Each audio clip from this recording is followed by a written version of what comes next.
The show opens with our MC Taro Sakamoto, a highly respected hitman, seen coldly marching through enemy territory.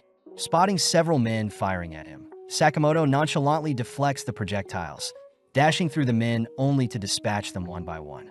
As Sakamoto heads deeper into enemy lines, he continues to brandish his skills, feared by every gangster, but also admired by every hitman. One day while shopping, Sakamoto ran into Aoi, the love of his life.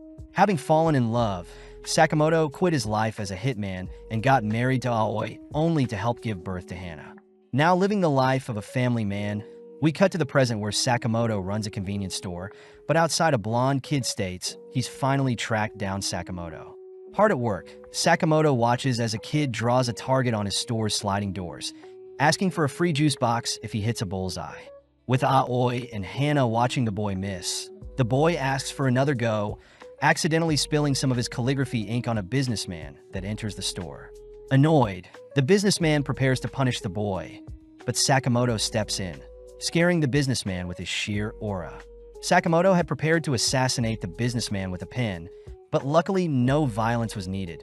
But everyone suddenly notices a blonde boy in his store.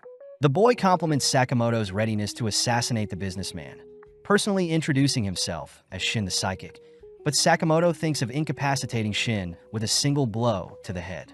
Sensing his demise, Shin reassures Sakamoto that he's here to talk, sitting down only to confirm that Sakamoto had indeed given up on his hitman life. Seeing Sakamoto with a round body, Shin reminds Sakamoto he was once the legendary hitman, begging Sakamoto to return to his duties. As Sakamoto slurps up some instant noodles, Shin chooses to smoke to relieve some stress, but in an instant Sakamoto splits Shin's cigarette into two, reminding Shin they're in a no-smoking zone.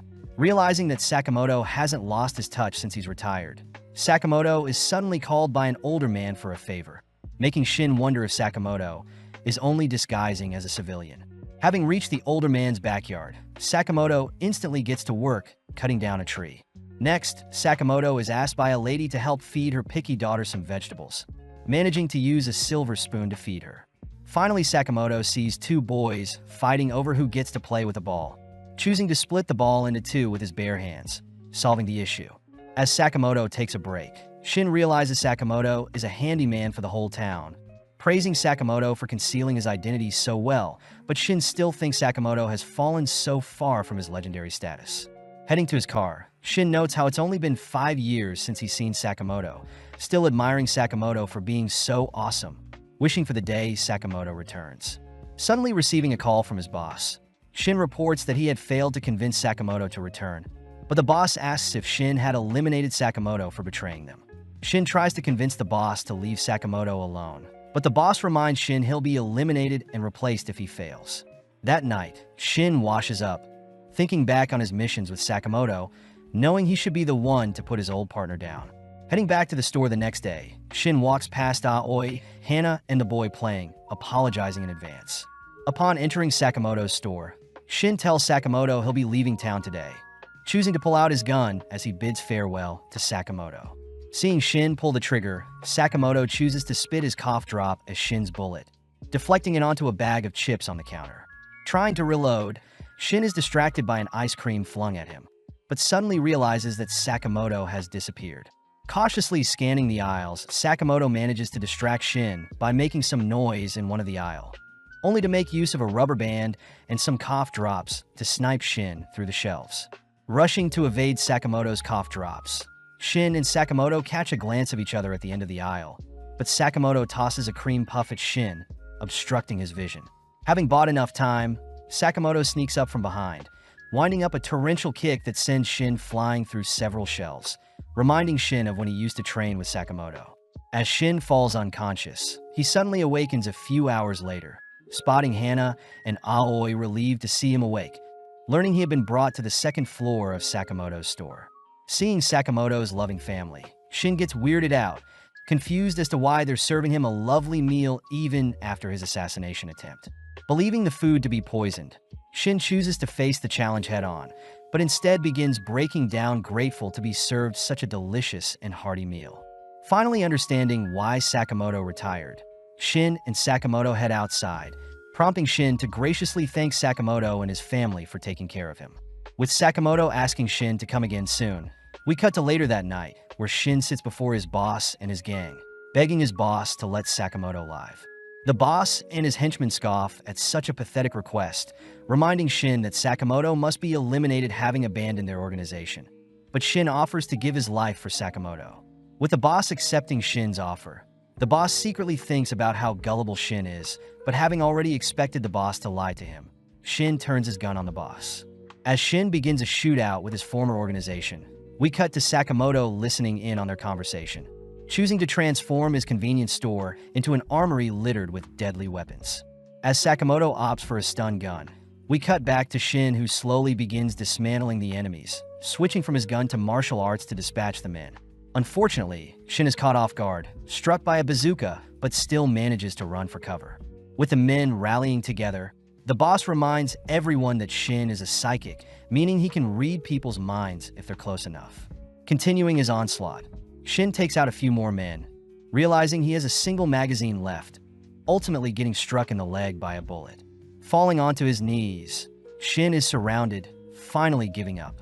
Luckily, Sakamoto appears, paralyzing the men surrounding Shin. As the boss orders his men to take out Sakamoto, Sakamoto nonchalantly opens a pair of chopsticks. Increasing his speed to knock out the men all whilst flexing, he can catch the bullets with chopsticks. Spotting a man wielding a katana, Sakamoto easily evades, kicking the man aside only to block a spray of bullets with pins, slaying the gunman with said pins. Cleaning up the remaining gunmen, Sakamoto locks onto the boss and his remaining henchmen, running to evade the projectiles only to slay the boss with a single slash. With Shin reminded of why he respects Sakamoto so much, Shin realizes Sakamoto had bugged his gun when he was unconscious and is suddenly offered a job by Sakamoto. Sakamoto says he'll pay Shin 800 yen an hour, cutting to the next day where Shin has started on his first day, asking Sakamoto to not eat ramen, especially since they're low on stock. As Hana and Aoi compliment Shin's new apron, Shin makes use of his psychic abilities to help out an elderly lady, but is threatened by Sakamoto to keep their past a secret from the others. Fast at work, Shin restocks the shelves and mans the cash register, cutting to later that day, where Shin praises Sakamoto for slaying all those men. Hearing Shin mention Sakamoto slaying people, Aoi reminds Sakamoto he promised to leave his life of a hitman behind, prompting Sakamoto to reassure Aoi that he dealt non-lethal blows. Angry, Aoi reminds Sakamoto they have a family rule, and if Sakamoto ever breaks the rule, she'll divorce him, scaring Sakamoto. When Shin wonders what this family rule is, Sakamoto silences Shin in his mind, both heading to Niokita Chinatown to pick up some items. Seeing Sakamoto pick up some heavenly pork buns for the whole family, and at half the price, Shin admires Sakamoto for being so family-oriented, but Shin is still curious about Sakamoto's family rule. Refusing to explain anything, the duo continue walking, suddenly spotting a pink-haired girl burst through the window of a high-rise, coincidentally collapsing onto Sakamoto. Although Sakamoto is fine, Sakamoto gets sad seeing his pork buns have been squashed, but our duo suddenly sees several men call out to the pink-haired girl. Introducing herself as Lu Xiaodang, the mystery girl, Lu scoffs at the men's pathetic attempts to catch her, but Shin notices Sakamoto is more sad thinking about how upset Hana and Aoi will be having no buns to bring home. As the men rush Lu, she begins knocking out the men with her martial arts, something Shin recognizes as Tai Chi. Watching as 3 men suddenly surround Lu. Even still, Lu tosses and knocks out 2 of the men, unfortunately captured by the third. Seeing the men prepare to slash at Lu's legs, Sakamoto stops the man's knife with some tongs, breaking them only to put the man to sleep. Seeing an opening, Shin knocks out the man, restraining Lu with a sign, allowing Lu to disarm the final gun-wielding man, knocking him out. As the trio catch their breaths, they suddenly hear an even larger swarm of men chasing after them, forcing Sakamoto to pick Lu up, all 3 fleeing from the swarm. Elsewhere, we see a henchman reporting that they've failed to capture Lu, pissing Wang off, the CEO of Danshokai Incorporated. Wang reminds everyone he slayed Lu's entire village, and still they failed to capture her. But before Wang can dismiss his men, a knife decapitates his messenger's head. Known as Bacho and Sun He, Wang orders the psychotic brothers to hunt down Lu no matter what, stating that Lu has the key for them to rule over the black market.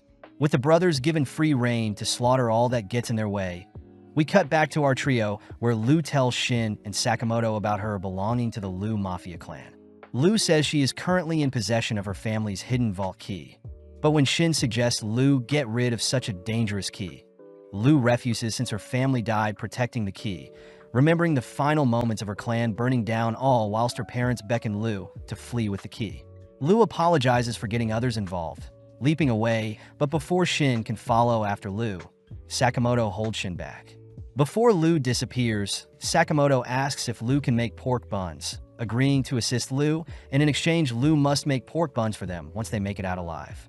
Before Shin can question Sakamoto's judgment, Bacho appears, landing a direct kick on a Sakamoto that sends him flying. Sun scolds Bacho for attacking so barbarically, alerting Shin as to who these monsters are. But Lu says they're twin hitmen that charge high hit rates for their perfect resume of assassinations. On top of things, the brothers have been seen sketching the heads of their victims, something that pleases Bacho since they're so well known. But Sun reminds Bacho they should be more elusive since they're hitmen. Seeing Shin dash in close, Sun easily catches Shin's fist, mocking Shin for acting so emotionally after Sakamoto was defeated. Leaping back, Shin feels bad for those who disrespect Sakamoto, but Bacho takes the chance to blink behind Lu, preparing a lethal slash. Appearing out of nowhere, Sakamoto smashes Bacho into the ground, shocking everyone as Sakamoto's punch tears a hole in the roof they're standing on, making Sun wonder who Sakamoto is. As Sakamoto ignores Sun's questions, Bacho says he'll pay Sakamoto back, all while Sun asks for Lu to hand over the key in exchange for a quick death. Hearing Lu choosing to give her life to protect the key, Sun reveals that her parents said something similar before he slaughtered them, infuriating Lu as she rushes forward. Grabbing and tossing Lu back, Lu is reminded not to get emotional. But Lu says the vault contains her ancestors' legacy, something Lu's father had given his life to protect. Having heard enough, Sun tosses a kunai at Lu, forcing Sakamoto to intercept the blade, asking the brothers to not dictate others' lives. With Lu seeing Sakamoto bleeding from catching the kunai, Lu asks why Sakamoto would go so far to protect her, flashing back to the Christmas season when a younger-looking Sakamoto has brought Aoi a gift. Aoi is angry seeing Sakamoto covered in blood, knowing he had to murder people to get her a gift. Seeing as Sakamoto refuses to change, Aoi chooses to jump from their location, forcing Sakamoto to chase after her, clinging onto her. Luckily, the snow beneath them softened their fall.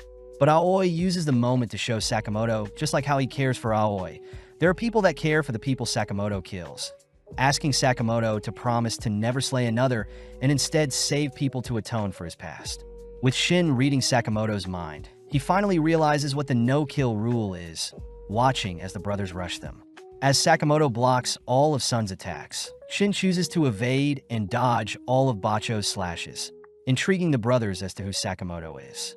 Choosing to unveil one of their hidden techniques, both Bacho and Sun fire off a flurry of attacks at Sakamoto, but Sakamoto nonchalantly slips them all, asking for a pain patch having stressed his neck. Before the brothers can unveil another hidden technique, Sakamoto puts Bacho to sleep with a cooking pot, following up by breaking Sun's weapon using a wok. Seeing Shin helping Sakamoto patch up his hand, Sun attempts to target Lu, but Shin had read his mind, binding and tossing Sun back with a rope. For the finishing blow, Sakamoto smashes a refrigerator on his son, tying the two men up as Lu wonders who our duo is. As Sakamoto munches on some crab, we cut over to Wong, who wonders where the brothers are. Yearning for the day he can open the vault before him. Suddenly receiving a delivery, Wong spots the brothers tied up, suddenly restrained by Lu, who says she needs to pay Wong back for all that he's done. A few minutes later, Lu is seen repeatedly punching Wong, exciting Shin as he wants to join in, but Sakamoto prepares to put Shin to sleep. Having had enough, Lu says she shouldn't slay people and instead should live a happy life, choosing to finally unlock the vault with her key. As the trio head inside, they're amazed by the antique relics littered all over the vault.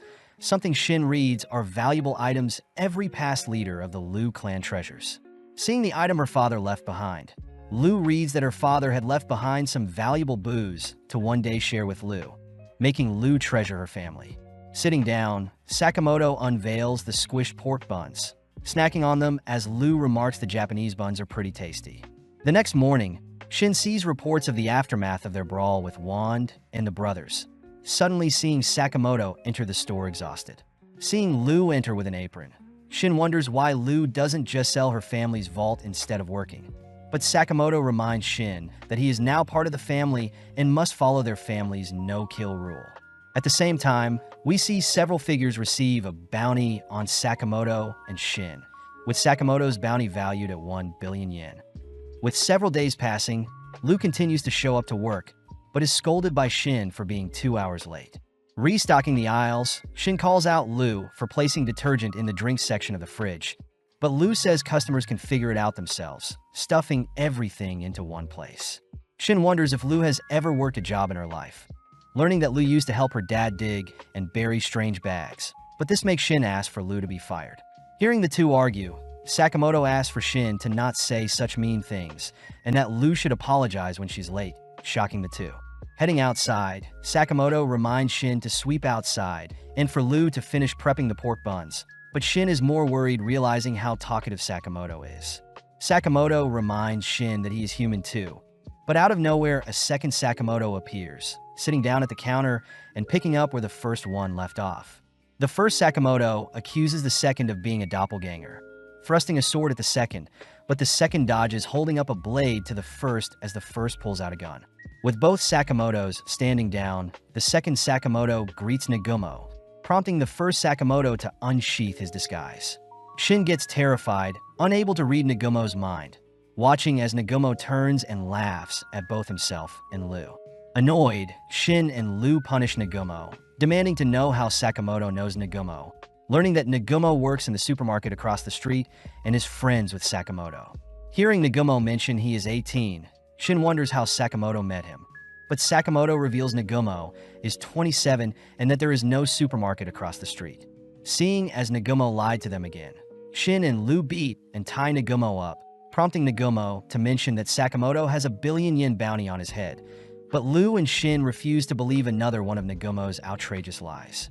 Nagumo states the JA had recently decided on it, and the news will be released tomorrow, but just then a pizza delivery arrives, exciting everyone. As the delivery man places the pizza on the counter, Nagumo says there are rumors of Sakamoto's legendary return, but just then Shin reads the delivery man's mind, hearing the man mocking everyone. Deeming himself to be Pizza Nakajima, Nakajima is revealed to be a hitman, using the tied-up Nagumo as a hostage. Upon seeing Sakamoto and Lu nonchalantly eating pizza, Nakajima warns Sakamoto to take him seriously, but in an instant Nagumo appears behind Nakajima, placing him in a stranglehold. As Nagumo tightens his grip, Sakamoto orders Nagumo to release the unconscious man, making Nagumo ask if Sakamoto will truly survive without killing. Nagumo reminds Sakamoto that he himself may be after Sakamoto, defusing the situation seeing that Shin and Lu are ready to fight, but reminds Sakamoto that his kind specializes in taking down other hitmen. Before Nagumo leaves, Sakamoto asks who is benefiting from his death, but Nagumo has no idea, calling out how stupid it was for Sakamoto to draw attention to himself when he wiped out Wong and his company. Nagumo says there won't be any more newbie assassination attempts, taking Nakajima with him only to bid farewell to Sakamoto, disappearing before Shin can follow him. As Sakamoto turns to face the pizza box, we zoom out to see several people watching Sakamoto through the pizza box, all refusing to believe such a fat man could be worth 1 billion yen. Speaking up, one of the men from Don Denkai reminds the others to not underestimate Sakamoto, having heard he used to belong to the Order, a mythical elite group, but people still believe Sakamoto is rusty after 5 years of retirement. Just then, they all turn their heads to the screen, hearing Sakamoto threaten them to try their best, only to destroy the camera. That evening, Shin wonders if Sakamoto will be okay now that others have his sights on him, but Sakamoto thinks they should lay low for a while. Just then, Hana and Aoi appear, both excited for tomorrow as Sakamoto suddenly realizes what they have planned for tomorrow. Having arrived at Sugar Park Amusement Park, the gang immediately rides a roller coaster, all having mixed feelings about such a ride. Hana takes the chance to show off the park's cute bunny mascot, Sugar Bunny, someone that reminds Lu of Sakamoto. Seeing Aoi so excited to spend time with everyone, Shin declares their operation today is to protect the Sakamotos and ensure everyone has a good time. Seeing Lu scanning the surrounding area for enemies, Shin says that he can read the minds of people in a 30-meter radius, stating those worked up are most likely hitmen. At that moment, Shin detects someone approaching, alerting Sakamoto. Revealed to be Kuriai Ninga disguised as a janitor, Kuriai makes his way towards Sakamoto all whilst Lu guides Aoi and Hana elsewhere. As Kuriai passes Sakamoto, he pulls out a needle ready to slay Sakamoto, but without batting an eye, Sakamoto plunges a pin into Kuriai's chest, only for Shin to carry Kuriai away.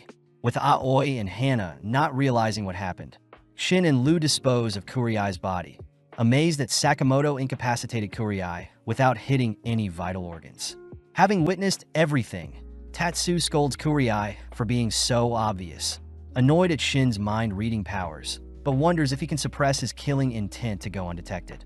With Tatsu passing by Shin, he manages to brush by without being detected, cutting to later that day where the gang is riding another roller coaster ride. With Shin and Lu positioned at the back to spot any attackers, Shin reports he doesn't hear anything suspicious, but Lu points out a strange pointy-haired looking man. Hearing the two talk about him, Tatsu lets his killing intent slip, alerting Shin to Tatsu's hitman status. As Tatsu fires off a bullet at Sakamoto, Sakamoto simply deflects it with his bulletproof glasses, but Shin takes the chance to remove his harness. Leaping out of his seat, Shin falls onto Tatsu's location, dragging him out as they both fall to a lower railing on the ride. Unable to read Tatsu's mind, Shin suddenly jumps, sensing the ride appearing behind him, but Tatsu uses the opening to toss two knives at Shin. Knowing he can't dodge both, Shin is forced to endure a scratch to the leg, suddenly collapsing having been poisoned. Tatsu remarks that his poison will take Shin's life in a few moments, using the chance to slander Sakamoto as he points out how Sakamoto fears death. Defending Sakamoto's name, Shin gets up, once again leaping over the ride approaching from behind, but this time he jumps onto his seat, dragging Tatsu for the ride. Tatsu is impressed, easily able to defend against Shin's pathetic punches, forcing Shin to rack his brain for a solution as Tatsu pulls out a knife. Scanning the surroundings, Shin hears something, evading Tatsu's advances only to drag him, falling onto a play. Having taken on the disguise of Sugar Bunny himself, Shin catches Tatsu off guard when he manages to move and evade his attacks, even going on the offense even after being blinded by Tatsu's poison. As the crowd cheers on the bunny, it's revealed that Sakamoto is off in the crowd instructing Shin how to move, perfectly countering and forcing Tatsu into a corner. Infuriated, Tatsu slashes at Shin's head, surprised to see Shin has his eyes closed, but Sakamoto spots an opening, ordering Shin to put Tatsu to sleep, wrapping up the performance. As Lu continues to ride the roller coaster, we zoom out to see Boiled and Abiguro now being dispatched to deal with Sakamoto. But Boiled orders Abiguro to not slack off and not commit unnecessary murders, something Abiguro finds attractive. Back with Shin, Lu helps apply the poison antidote to his eyes, all while Sakamoto asks who hired Tatsu. Seeing Tatsu playing dumb, Lu borrows Tatsu's poison knife, stabbing him only to begin pouring out the antidote, demanding Tatsu talk if he doesn't want to perish. Tatsu reveals that he was hired by Don Denkai, an underground company with a toxic work environment that requires hitmen to work solo. Shin calls Tatsu a hypocrite for selling out his employer, but Tatsu states he isn't loyal since he's part-time, adding that he is part of the JAA as well.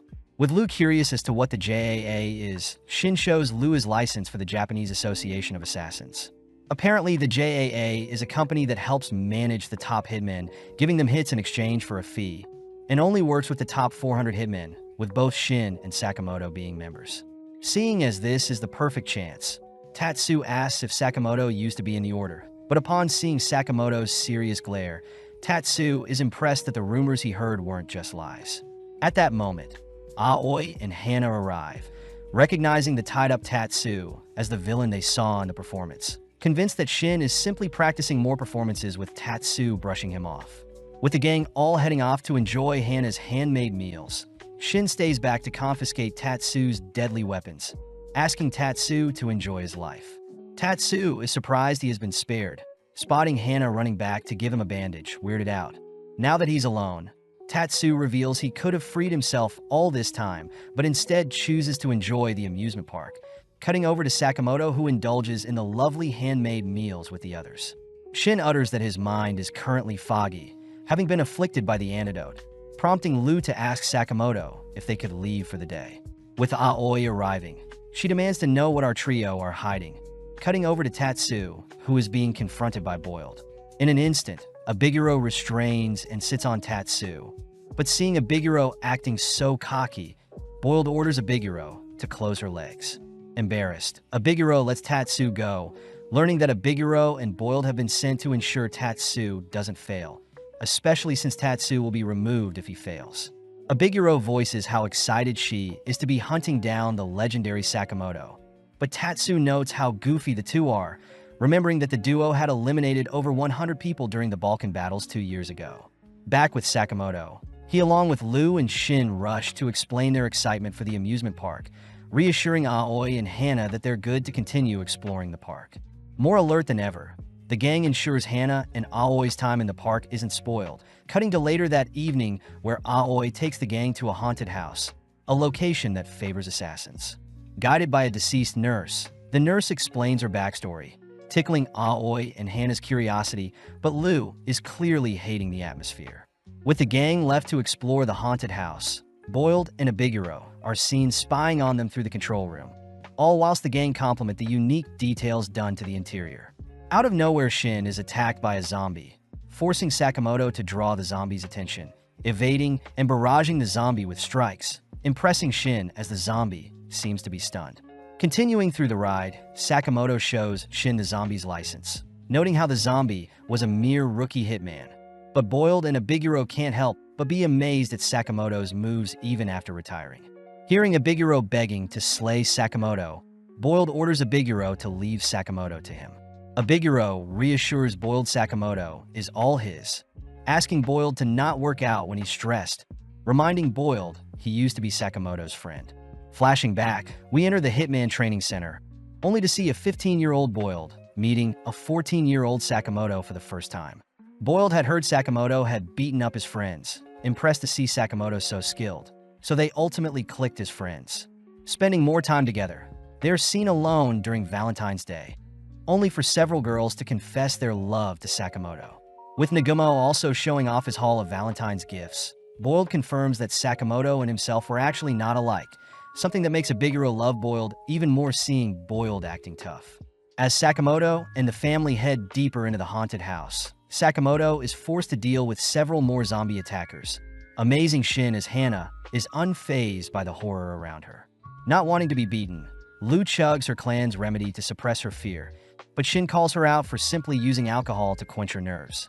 Passing by a sealed-off door, the gang hears some banging sound, prompting Lu to excitedly open the door, only to realize a horde of zombies had been lying in wait. With Shin unable to protect Aoi and Hana, Sakamoto attempts to make his way through the swarm, suddenly intercepted by Boiled himself. With Boiled blowing Sakamoto into a different section of the house, Boiled evades a card thrown at him.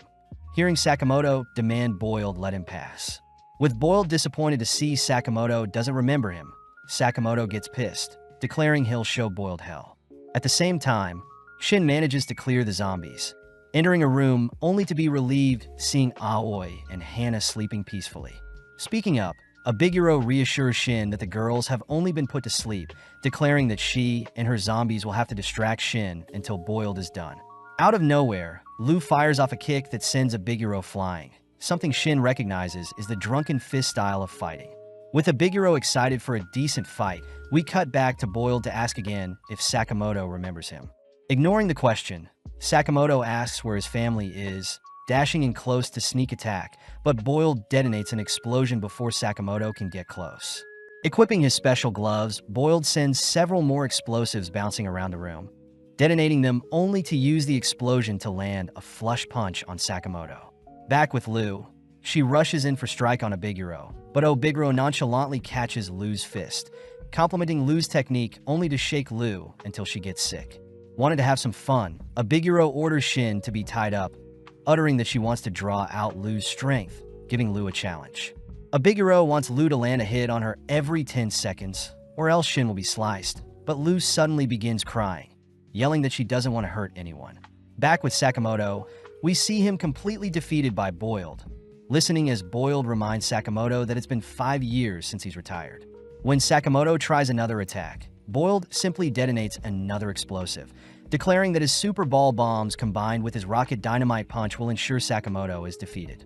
Sakamoto is reminded of how cringy Boiled was, remembering a younger Boiled showing off his new gear along with the composition for said explosions. Annoyed at Sakamoto's weak attitude, Boiled chases Sakamoto with his explosions and fist, crying that he looked up to the Chad Sakamoto was.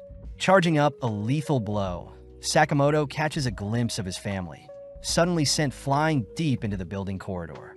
As Boiled turns to leave, he bids farewell to his teenage memories with his best friend, but out of nowhere Boiled senses immense blood lust from down the corridor.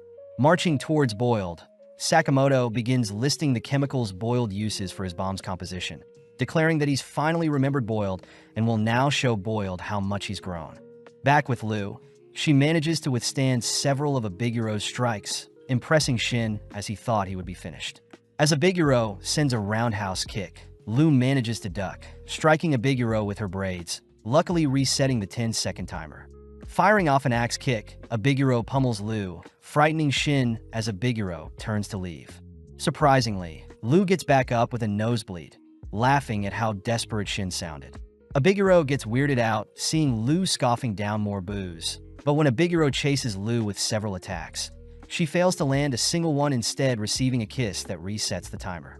In a mere instant, Lou fires off a lethal kick of her own, terrifying Abiguro as she barely dodges, begging Lou to try and slay her. Sadly, Lou utters that it's against her family's rules to kill anyone, annoying Abiguro as she reminds Lou that Sakamotos are a family of 3. Catching Abiguro's kick, Lou is pissed hearing Abiguro calling their family matters stupid, countering with a devastating hook. But before it lands, Lou suddenly halts. Having awoken from her drunken daze, Lou asks to know where she is, but Abiguro begins to quiver. Having never considered anyone as her rival, Abiguro pulls Lou close, deeming Lou her frenemy for life. Back with Sakamoto, he terrifies Boiled, seeing as Sakamoto had slimmed down out of nowhere. But Boiled tries taunting Sakamoto when he reminds him of his family. Sakamoto states he believes in Shin and Lou, instantly dashing forth as he lands a swift punch on Boiled, blowing him through the building's walls. Following up, Sakamoto lands strike after strike, even clashing with Boiled's rocket fist, only to shatter it with his bare knuckles. Backing off, Boiled tanks all the blows, attempting to fire off several ball bombs, but Sakamoto catches each one before they have a chance to detonate, instead using them to empower his fist, knocking Boiled further back. Knocked down, Boiled demands to know how a retired Sakamoto is so strong. But Sakamoto reveals he has a reason to fight, having chosen to fight for the people he loves. Following a couple on a merry-go-round, they suddenly feel a massive rocking sound as something approaches their ride, revealed to be Sakamoto, who has slammed Boiled into a separate ride. As Boiled loses consciousness, we cut to Aoi, who has awoken next to Shin, Hana, and Lou, demanding to know how they got here. Making up an excuse, Shin rushes to search for Sakamoto. Cutting over to Sakamoto, he and Boiled nonchalantly exit the destroyed carriage, forcing Boiled to pay for the destroyed ride only for the two to head for some roasted pork buns. Joining the two, Shin is amazed to see Sakamoto so thin. Snapping some pics as Shin is reminded of the legendary Sakamoto, but Boiled is more curious as to how Sakamoto will get Don Denkai off his back. At that moment, Aoi appears, asking to know what this bounty on Sakamoto's head is. Forcing Shin and Boiled to sit in as well, Lou and Abiguro are seen escorting Hana elsewhere, all while Sakamoto reveals he has a bounty hit on him. Before Aoi can scold Sakamoto, Boiled asks that Aoi not be too harsh, seeing as Sakamoto was hiding his bounty to not worry Aoi, but Aoi orders Boiled to be silent. Taking out their family rules, Aoi reminds Sakamoto of Rule 6, asking Sakamoto to not hide anything from his family and instead gives Sakamoto permission to resolve things rather than hide it from his family. Seeing as things are fine now, the family head to enjoy the parade, prompting Shin to ask how Sakamoto plans to remove his bounty. Sakamoto says the only way is to find the client and make them withdraw the hit, but Abiguro says it'll take a while to track down the client. Shin asks if Boiled could give them his boss's contact details. Annoyed to see Boiled, is no help, only to part ways with the duo. With Sakamoto stating he has other connections, we cut to the next day, where Sakamoto has regained all his weight, all heading through several alleyways only to stand before a video rental store. Searching through the shelves of the store, Shin stumbles onto a movie titled Don Denkai. all three heading out back to enjoy the show. The disc describes Don Denkai as a hitman organization with over 50 members, even describing Don Denkai's headquarters along with how the organization was formed. But as the movie wraps up, Sakamoto heads out to pay. Charged with 706,000 yen, Sakamoto turns to leave but is warned by the receptionist that someone Sakamoto used to work with is after him, unable to give any more information than that. That night, we see Nagumo dining with three others, questioned by Hyo, who accuses Nagumo of meeting with Sakamoto. But when Nagumo states he didn't, Shishiba asks that everyone quiet down since they're waiting for someone special. With Hyo and Nagumo bickering, Shishiba asks how Osaraji is doing, warned by Osaraji to not take another bite of his meal. Upon further inspection, Shishiba calls for the chef, suddenly slamming the chef onto the table only to slay the chef having not wanted onions in his risotto. At that moment, an older-looking man introduces himself as Iria from the J, amazed to have all the order members before him. But Hyo points out they're missing 4 others. Shishiba adds that 3 members never show, but it's strange how Takamura isn't with them, all blaming Takamura's old age for forgetting their meeting. Getting down to business, Iria reveals that someone has been slaying various hitmen in the JAA, requesting that the order assist with finding and eliminating the perpetrator. Back with Sakamoto, he and the others have made it to Don Denkai HQ, ordering everyone to keep the violence to a minimum as they all don their stealth gear. Heading inside, we see 2 men talk about Boyle's recent defeat at the hands of Sakamoto, both individually taken out as Shin and Sakamoto make quick work of the men. Having found new disguises, Shin states they must climb to the top floor where the boss is, cutting to several minutes later where our trio knocks out another man with a stun gun. Having tied the man up, the trio head through the hallway towards the boss room. But Shin gets worried seeing as he can't detect anyone nearby, all ultimately reaching a set of massive doors.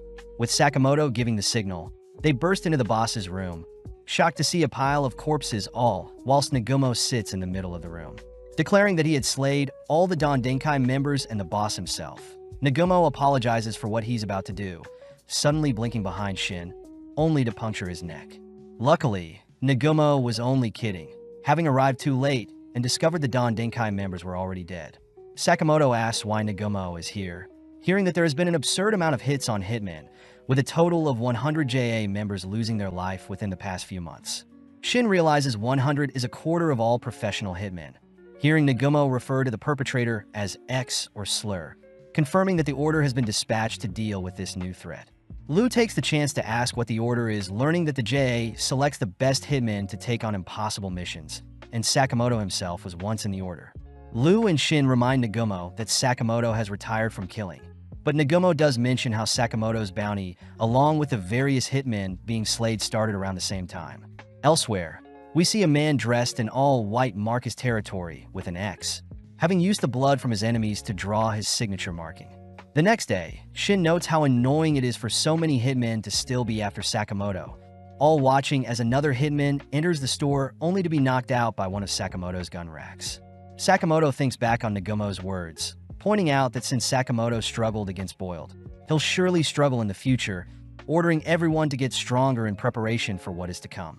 As Sakamoto trains his cardio, Shin continues to train his psychic skills, all whilst Lu drinks herself silly, managing to dispatch another hitman whilst drunk. Cutting to Haisuk Mishimo, we see him feeding his pet bird Paisuk, having just spent the last of his money on bird food, but gets excited to slay and collect the bounty on Sakamoto's head. Back at Sakamoto's shop, Shin and Lu are annoyed that the store will need repairing due to the hitmen attacking Sakamoto, but seeing as they're low on funds, Shin suggests they enter a paintball tournament with a prize of 1 million yen. At that moment, Mishimo enters the store, holding up a slimmer-looking Sakamoto, only to ask if our trio knows where his target is. Luckily, Sakamoto's chubby disguise convinces Mishimo that he's got the wrong store, but Shin wonders how stupid Mishimo truly is. When Shin reads Mishimo's mind, Shin gets annoyed seeing a clutter of random thoughts, managing to convince Mishimo that Taro Sakamoto is a very common name.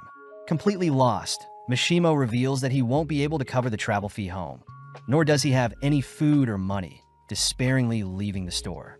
When Shin and Lu try to get back to work, Shin realizes that Mishimo is still looking at them, shedding tears as he cries for help.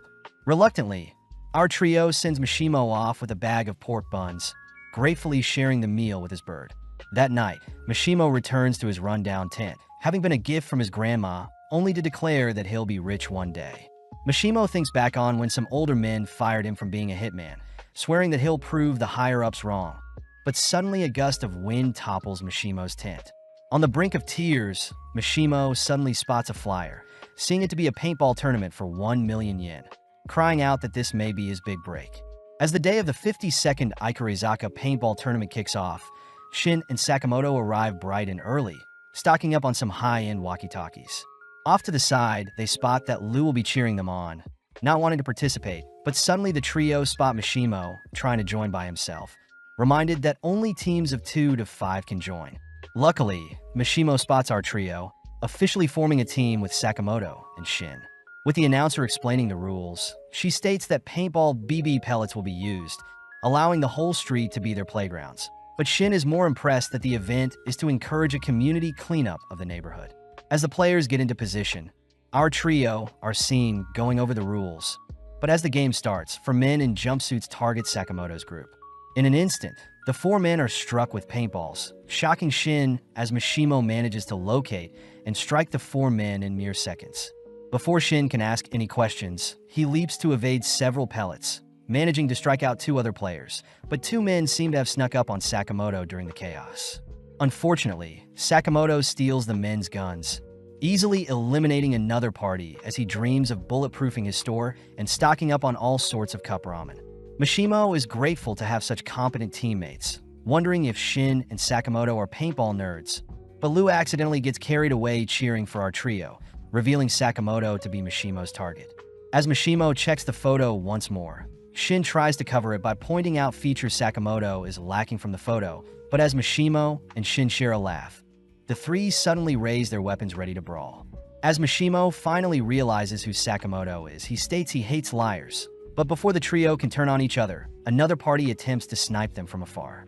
Forced to scatter, Shin and Sakamoto take down the enemy team, all whilst Mishimo calls for Paisuk to airdrop his actual rifle.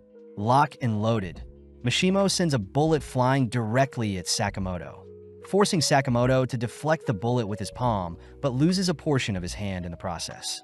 As Mishimo runs off to regather his thoughts, Shin and Sakamoto are forced to focus on the paintball players that have surrounded them. As Mishimo and Paisuk run off, they both cry, fearing they'll have to take down the people that helped them. But as the paintball tournament begins to wrap up, we see Sakamoto instruct Shin to not expose himself when dealing with snipers. With Sakamoto taking charge, he peeks to try and spot Mishimo, but a bullet ricochets off a nearby street mirror, forcing Sakamoto to dodge. Seeing Paisuk nearby, Shin wonders where Mishimo is. Following Mishimo, who is amazed Sakamoto dodged another one of his shots. Shin gets skeptical at Mishimo's skills, but Sakamoto reveals that Mishimo's projectiles have absurd spin to them. Bullets, Mishimo confirms, are meant to ricochet as to prevent the target from tracking the sniper's position. Stealing his resolve, Mishimo opts to end this, firing off several bullets, forcing both Sakamoto and Shin to constantly be on the move, weaving in and out of alleys and running through neighborhoods to survive. Turning away from a construction zone, Sakamoto and Shin choose to hide for a bit, all whilst Mishimo reflects on life. Throughout his life, Mishimo was never able to measure up to his peers mentally or physically, but when it came to shooting, Mishimo discovered his one passion in life. Sadly, when Mishimo started his first job, the higher-ups refused to take on a man that only excelled in shooting, even being scolded for failing to hold a knife during his first mission, leading Mishimo to be fired not long after. With no job or money, Mishimo swore to prove everyone wrong by slaying the legend himself. But having been speaking through his mic, Shin and Sakamoto are saddened by Mishimo's backstory. Hearing Mishimo so distraught, Shin advises Mishimo to ignore the haters, flustering Mishimo. At that moment, Shin yells into his mic, managing to locate Mishimo's location on a building, but whilst Mishimo is recovering, Sakamoto picks up a stone. With Mishimo locking back in, he spots Sakamoto cocking back his arm, only to fire off the stone at Mishimo's rifle, instantly obliterating the weapon. As Mishimo finally realizes the monstrous legend Sakamoto is, the paintball tournament ends with Sakamoto's team deemed the winners. That evening, Mishimo gets a beating, only to break down feeling pathetic, but Sakamoto reassures Mishimo that he is one of the best snipers he's personally faced, a compliment that makes Mishimo cry even more. As Shin gives 50 yen of their prize winning to Mishimo, They use the remainder to clean up the town, but Aoi is still impressed when they bring home a paintball trophy. Shin takes the chance to ask how Sakamoto and Aoi met, reading Aoi's mind as she remembers the first time she met Sakamoto. Having seen some blood on Sakamoto's shirt, Aoi rushed to hand him a bandage, but Sakamoto silences Shin with his mind before Shin can read any more of Aoi's thoughts. Several days later, Sakamoto and Aoi visit Hana at school, grateful that Shin and Lu are manning the store whilst they're gone. Following Lu and Shin, we see Shin asking Lu to not use his apron, but Lu asks that Shin not read her mind. At that moment, Mishimo enters asking for any leftover pork buns, only to see Lu barrage Shin with pork buns. Annoyed, Lu states that she can't trust someone that is constantly reading her mind, something that hurts Shin deeply as he chooses to leave the store. Several minutes later, Lu is seen alone at the counter, greeting several customers in hazmat suits only to be mistaken as Shin. Having been kidnapped, Lu overhears Mr. Tanaka and Seiba speaking about how Shin fled from them 13 years ago. But Seiba realizes that they may have kidnapped the wrong person. Tanaka divulges that there were once experiments done to create psychics, but Shin was the only one they succeeded on, weirding out the men as they fear Shin will read their minds as well. Hearing Tanaka talking badly about Shin, Lu fires off a kick that knocks Tanaka's helmet flying, demanding that Tanaka restrain from insulting his friend. With Tanaka confirming they kidnapped the wrong person, we cut back to Shin, who has returned to the store to apologize to Lu, but notices Lu is missing. When Shin begins to inspect some loose glass, he notices Sakamoto and the others are home, apologizing as he failed to protect Lu. Luckily, Sakamoto reveals that Shin's apron has a GPS tracker on it, cutting back to Lu, who hears Tanaka freaking out for failing another mission. As the men continue their journey back to their lab, Lu regrets saying the mean things to Shin, only for the men to spot Sakamoto and Shin riding in on a motorcycle. As Sakamoto demands the men hand over Lu, Tanaka spots Shin is with Sakamoto, sending out some of their men to deal with Sakamoto. Sadly, Sakamoto easily deals with an attacker, followed by Shin derailing another by jamming a piece of wood in their rides, only for Sakamoto to grind away at another's helmet with his Hot Wheels. Seeing as they're out of men, Tanaka wonders what they should do, ordering Lu to be quiet as Tanaka fears failing more than anything. Hearing Shin is on the roof of their car, Tanaka calls on Seiba, taking over the wheel all while Seiba joins Shin, asking to get paid extra later on. With Shin taking a fighting stance, Seiba dons his suit, suddenly turning invisible only to knock Shin onto another car on the highway. Leaping after Sakamoto, Seiba attempts to put Sakamoto down, but is surprised to see Sakamoto block his invisible strike. As Sakamoto begins strangling Seiba, Seiba chooses to puncture Sakamoto's motorcycle's fuel tank, only to light it on fire. Seeing Sakamoto's ride explode, Seiba returns to Tanaka's car. Amazed, Sakamoto lives up to his legendary Hitman status, but apologizes for not being able to retrieve Shin. Following Sakamoto, he and Shin observe the GPS stop at Okatabe, a location Shin knows is the headquarters of the lab he grew up in. Shin utters that the original scientists weren't evil whatsoever, wondering what has changed since he left, both taking the bus to their destination. Having stopped outside the Okatabe Science Museum, Shin reveals that the lab is concealed in the basement, both choosing to enter in hopes of retrieving Lu.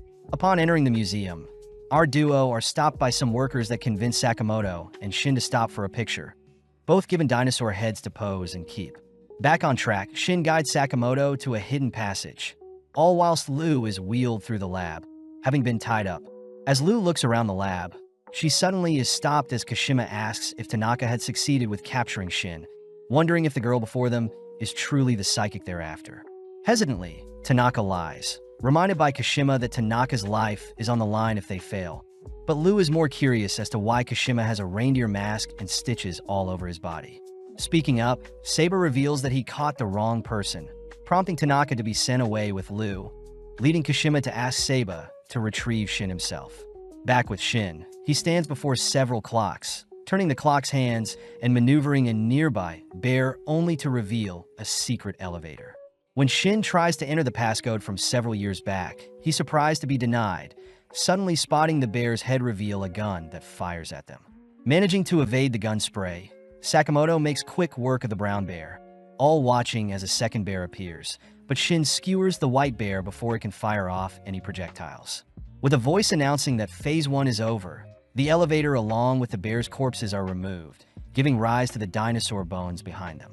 Seeing the dinosaur attack with its tail, Sakamoto pulls Shin down, all whilst thinking about how Hana would love to see a real-life dinosaur. As Sakamoto continues to evade the dinosaur's advances, Shin manages to spot a device in the dinosaur's mouth, giving Sakamoto the idea to taser and paralyze the dinosaur. Sadly, the machinery controlling the dinosaur simply reboots, this time attacking Sakamoto more aggressively. Dodging to evade the dinosaur's tail, Sakamoto tries again to paralyze the creature, but gets his stun gun destroyed, pissing him off. No longer holding back, Sakamoto rushes towards the dinosaur's mouth, punching and shattering the machine in the dinosaur's mouth. Following up, Sakamoto knees the dinosaur away, only to finish off the creature with an axe kick. With Shin baffled by Sakamoto's sheer strength, we cut to Dr. Ishikawa, who begs to be given some time off, having been working for 3 days straight with no sleep. Refusing to hear it, a man in a suit knocks Ishikawa down, preparing to take Ishikawa's life when he hears Ishikawa call their research silly. At that moment, Sakamoto and Shin dispatch the man in the hazmat suit, exciting the researchers as they recognize Shin, revealing that the director Shin is looking for has been locked up in the lowest floor and the lab itself is taken over by an assassin group. Having appeared a year ago, the lab was overtaken by Kashima and his henchmen, dead set on integrating assassinations with new technology. Plus, Kashima has several powerful hitmen working for him. When Sakamoto declares they'll have to take care of Kashima first, Ishikawa hears someone coming, rushing to hide Sakamoto and Shin in lockers. At the same time, Tanaka is seen locked up, begging to be let out only for Liu to silence him with a kick. Annoyed, Tanaka points out how silly Liu is for trying to break the bars with a rock, both suddenly turning to greet director Asakura, who offers an alternative method to escape. Back with Ishikawa, he hurriedly greets mad Horiguchi, all whilst trying to not give away Shin and Sakamoto's hiding place. Intrigued, Horiguchi tortures Ishikawa with a borrowed pen, asking the other lab members if they know anything, but Horiguchi suddenly evades a stray pen. Spotting Shin has revealed himself. When Ishikawa asks why Shin isn't just hiding, Shin thinks back on the fond memories he had with the lab members, asking if Horiguchi is one of the leaders under Kashima. Confirming the fact, Horiguchi gets excited to show off their research, taking out a syringe, only to blink behind Shin, stabbing him with said syringe. Putting some space between them, Horiguchi performs an experiment, suddenly changing Shin's voice as the syringe disrupts the signals in Shin's brain. Annoyed, Shin chases after Horiguchi, demanding that he fix him. But in an instant, Sakamoto appears, pummeling Horiguchi with a devastating punch. Having been finally free from the locker, Sakamoto asks if Shin wants to save the lab, both preparing to take back Shin's home. Back outside, we see Shishiba and Osaraji visiting the museum, both instructed by Nagumo to check out the place, curious if they'll manage to find a lead on Slur. Following Mishimo, he and Paisuke once again visits Sakamoto's store, spotting Hana sad, seeing as she's been left alone with no one to play with. Rushing to give her some treats, Hana simply cries more, but Mishimo promises to find Sakamoto and the others, only to send Paisuke off for some recon work. In the basement level 4, director Asakura introduces himself to Liu, but having mistaken him for the bad guy, Liu rushes to choke Asakura. With Asakura clarifying he's a good guy, we cut back to Sakamoto and Shin, who notice Horiguchi still standing, amazed to have finally met the legendary Hitman. Horiguchi is disappointed at how far Sakamoto has fallen, revealing that he had stuck a needle in Sakamoto as well. But as Sakamoto rushes to engage Horiguchi, Sakamoto's fist suddenly lands on Shin instead. Weirded out, Sakamoto hears that the needle Horiguchi stuck in him confuses the brain and switches enemies with foes. But before Horiguchi can boast anymore, Sakamoto smashes him with another heavy punch. Having aimed for Shin, Sakamoto works around Horiguchi's little trick, but Horiguchi simply gets back up, more excited to test out his experiments. Cutting to Liu, she hears that Asakura had been locked up because he disobeyed orders, but Liu gets annoyed, choosing to vent her frustration on Tanaka, the person who mistook her for Shin. Hearing Shin's name, Asakura reveals he was the one who gave Shin his psychic abilities, blaming himself for ruining the brat's life. Flashing back, we see a younger-looking Asakura forced to babysit a bratty Shin, both disliking each other, all whilst Asakura continued his research into the supernatural. One day, Ando, his acquaintance, had left Shin to Asakura, only to suddenly disappear. That night, Asakura grows more frustrated at the lack of breakthroughs in his research, only to see Shin curious in his research. Asakura mentions how although he has yet to uncover anything supernatural, he still holds out hope to be the first to revolutionize humanity, something Shin thinks is very cool. As Shin and Asakura spend more time together, Asakura becomes more drained having to juggle babysitting Shin and continuing his research, passing through the lab one day only to hear fellow researchers mock Asakura's unrealistic research.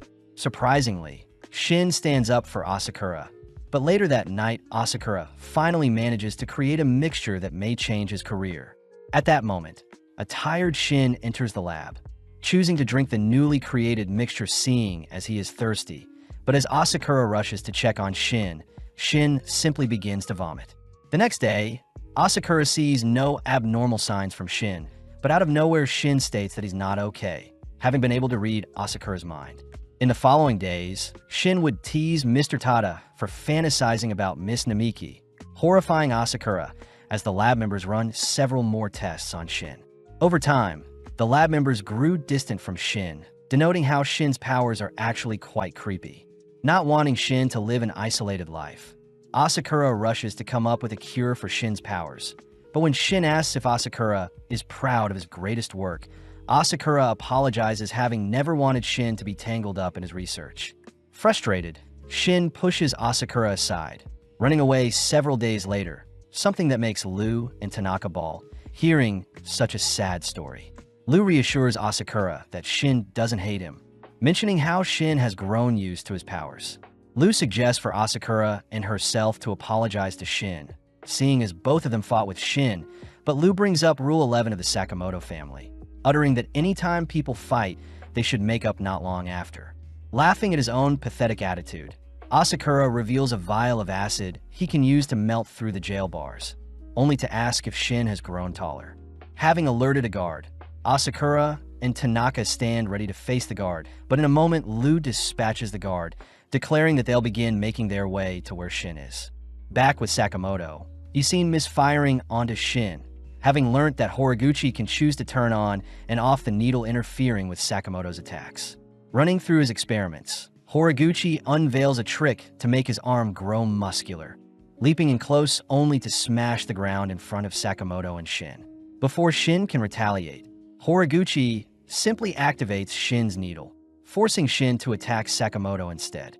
Unveiling another trick, Horiguchi increased his leg speed, dashing behind Shin only to send him flying through a glass wall. Seeing Sakamoto attempt a sneak attack from behind, Horiguchi manages to freeze Sakamoto in place only to blow him back. Seeing Horiguchi mocking Sakamoto, Shin reminds Horiguchi he can read minds, but getting annoyed, Horiguchi simply assaults Shin with several needle stabs, sending him onto the floor. Horiguchi does wonder why his boss is after Shin's stupid skill, something that enrages Shin, but Sakamoto reminds Shin to not be so emotional. Sakamoto declares he'll show Horiguchi why Shin's powers aren't stupid, prompting Horiguchi to inject himself with several needles, suddenly bloating up as his figure becomes monstrous. With Sakamoto coming up with an idea, he orders Shin to stand in front of Horiguchi, all whilst turning his back to him. When Horiguchi tries to attack, Sakamoto simply starts his own barrage targeted at Shin, but as Shin reads Sakamoto's mind, he dodges Sakamoto's attacks, allowing Sakamoto to wail onto Horiguchi. Unable to find a counterplay, Horiguchi is ultimately beaten up and knocked aside, shriveling up as he's been defeated. As the lab members tidy up the mess, Tada and Namiki help remove the needles in Shin and Sakamoto. With Shin and the lab members catching up, they begin heading toward the 4th floor where Lu is being held, all while Shin hears that an order member could easily take out 10 Shins in a mere 6 seconds. Shin is annoyed that Nagumo is an order member, but out of nowhere our duo runs over a trapdoor, forcing Sakamoto to kick Shin aside, all whilst he falls into the trap. Cutting to the 5th basement floor, we see Kashima escorted by Onigahara and Takamito, all three noticing a pile of bodies with Shishiba and Osaraji as the culprits. Kashima demands to know why order members are here, hearing that the order are after a slur character, but sadly Kashima has no idea what they're talking about. Before Shishiba leaves, he mentions how manufacturing illegal weapons is a violation against the JA, glaring at Kashima as he states he'll have to dispose of him. Before Shishiba can take another step, Onigahara and Takamito blink in front of Shishiba, asking for permission to slay Shishiba. Before Kashima can give the order, Osaragi pierces and decapitates the men in an instant. When Shishiba turns to Kashima, he's surprised to see Kashima in tears, having felt sorry for the man that passed away before him. Taking off his deer mask, Kashima unravels some stitches in his arms only to show off several blades in place of his hand. Shishiba and Osaragi are disgusted to see a killer scold them for taking another's life. But out of nowhere, Kashima manages to land a slash onto Shishiba, declaring that his boss pardons his kills. Retaliating, Shishiba twists and breaks Kashima's neck, confirming that Kashima is connected to Slur. As the duo leave, they suddenly sense Kashima getting back up, uttering that he has an artificial skeleton, but out of nowhere Sakamoto falls onto Kashima. Surprised, Shishiba nonchalantly greets Sakamoto, introducing Osaragi to Sakamoto, who considers Sakamoto as a big teddy bear. Sakamoto hears that Kashima is the evil boss of the labs, pissing Kashima off as he declares he'll offer Sakamoto's head to his boss, all whilst Kashima continues to unravel his weapon-filled body. As Osaragi continues to admire Sakamoto's adorable body, we cut to Shin, who is making his way to the 4th floor, suddenly leaping back as he detects that Seiba is attacking him. As Seiba rushes to claim Shin's head, Shin attempts to read Seiba's mind, but is knocked back, unable to see where the attack is coming from. With Shin getting destroyed by Seiba, we cut back to Sakamoto, who watches Kashima latching onto him with some grapples, only to be forced to dodge Kashima's beam breath. Seeing as Sakamoto is fighting Kashima, Shishiba and Osaragi leave to track down Slur, but Osaragi gets worried that Sakamoto will be slayed. Luckily, Shishiba states that Sakamoto isn't the type to ever die, but as we cut back to Shin, he's seen on the brink of death, having endured a beating. When Seiba lunges in for a lethal blow, Shin suddenly spots Paisuk nearby, choosing to tank the stab only to wipe some of his blood onto Seiba. In an instant, Seiba is pierced by several bullets, revealed to be Mishima, who has come to save the day. Seeing Kashima mocking his family and is dead set on hunting them down, Sakamoto chooses to take out a pen, dashing in close before Kashima can fire off another beam, only to plug the weapon with his pen. As the weapon backfires on Kashima, Sakamoto asks that Kashima refrain from insulting his family, all whilst Liu and the others hold Tanaka hostage, seeing as several more guards are searching for them. Back with Shin, he is glad to see Mishimo is here to assist, but as for Seiba, he wonders why a sniper would even show himself, suddenly caught off guard when Mishimo fires his ricocheting bullets to attack Seiba, who is hiding. Realizing that Mishimo has found his hiding spot, Seiba activates his stealth, attempting to flee, but Mishimo simply fires off bullets to tear down the railing Seiba is on. As the smoke clears, Mishimo spots Seiba standing on a railing, preparing to slay Seiba, but having wrapped a pipe in his invisible suit, Seiba tosses the pipe at Mishimo's shoulder. Having pierced Mishimo's shoulder, Seiba rushes to pin down and slay Mishimo, but Mishimo manages to get off another ricocheting shot, able to pierce and tear off one of Seiba's arms. Before Mishimo can ready another shot, Seiba reveals he was only concealing his lost arm, thrusting his blade into Mishimo's stomach only to kick away Mishimo's remaining ammo. Before Seiba can deal with Shin, Kashima cries that they'll be taking out Seiba here and now, only to order Paisuk to deliver one final bullet. Having fired off a bullet that missed Seiba, Seiba mocks Kashima's pathetic attempt, but is surprised to see that Kashima was actually aiming at a sprinkler above him. As the water disarms Seiba's invisibility, Shin rushes in to grapple and pins Seiba down, officially knocking him out. Out of nowhere, several explosions can be heard across the lab, but as we cut back to Sakamoto, he hears that Kashima has rigged up several explosions that will wipe out the lab in 20 minutes. Getting serious, Sakamoto states he'll only need 5 to defeat Kashima, beckoning Kashima to rush in for an attack. But having easily dodged, Sakamoto hears that Kashima's body has been replaced with various weapons making up 70% of his body. Impressed, Sakamoto takes out weapons of his own, showing off some stickers, a mechanical pencil, and a flyer. Insulted, Kashima lets loose several projectiles. But as Sakamoto evades the projectiles, he retaliates by flinging the pins lead into Kashima's eye. Falling to his knees, Kashima's eye begins to bleed, but having followed up with a sticker to his other eyes, Sakamoto manages to obscure Kashima's vision, only to land a powerful whip that sends Kashima flying. Seeing Kashima unfazed, Sakamoto wonders if Kashima is immortal. Hearing that Slur was the only one that valued Kashima, therefore Kashima will give his life for Slur. As a train approaches Kashima from behind, both Sakamoto and Kashima leap to avoid it. But having landed on the train, Kashima chooses to bind and drag Sakamoto along the tracks. Annoyed by Sakamoto's carefree attitude, Kashima watches as Sakamoto slices the metal bindings with a flyer, only to fling Kashima into a nearby wall using the same binds extruding from Kashima's body. In a separate tunnel, an underground subway suddenly spots Sakamoto tackling Kashima through a wall, prompting both men to fly through the subway carriages. Looking around, Kashima downs a drink, confirming that Sakamoto is truly a legendary hitman, able to mask his presence and blend in with the crowd. Having snuck beside Kashima, Sakamoto lands a disgusting kick onto Kashima, glad to see he can go all out seeing as Kashima is immortal. Flashing back, we see a younger-looking Kashima being berated for beating up men that were torturing a cat, but off in the crowd Slur passes by, dispatching the onlookers glaring at Kashima. Having praised Kashima for slaying for the better of others, Slur marks Kashima's lips with his signature cross, officially deeming Kashima as his own property. In the present, Kashima declares he'll slay all that gets in his way. But seeing an elderly woman enter the carriage, Sakamoto drags Kashima into the section between carriages only to begin barraging Kashima with hundreds of punches. With the carriage unable to withstand Sakamoto's power, Kashima is forced into a separate carriage, attempting to spray down Sakamoto with bullets. But Sakamoto simply deflects them all with a railing. Using the railing to smack Kashima around, Kashima leaps back only to unveil a massive weapon in his chest, managing to blow Sakamoto out of their current train onto an adjacent one. Monstrously, Sakamoto recovers, sprinting along the adjacent train only to hop back onto his original train. With Kashima sitting down to relax, he horrifically sees Sakamoto coldly enter the cabin, rushing to pick up nearby passengers only to toss them at Sakamoto.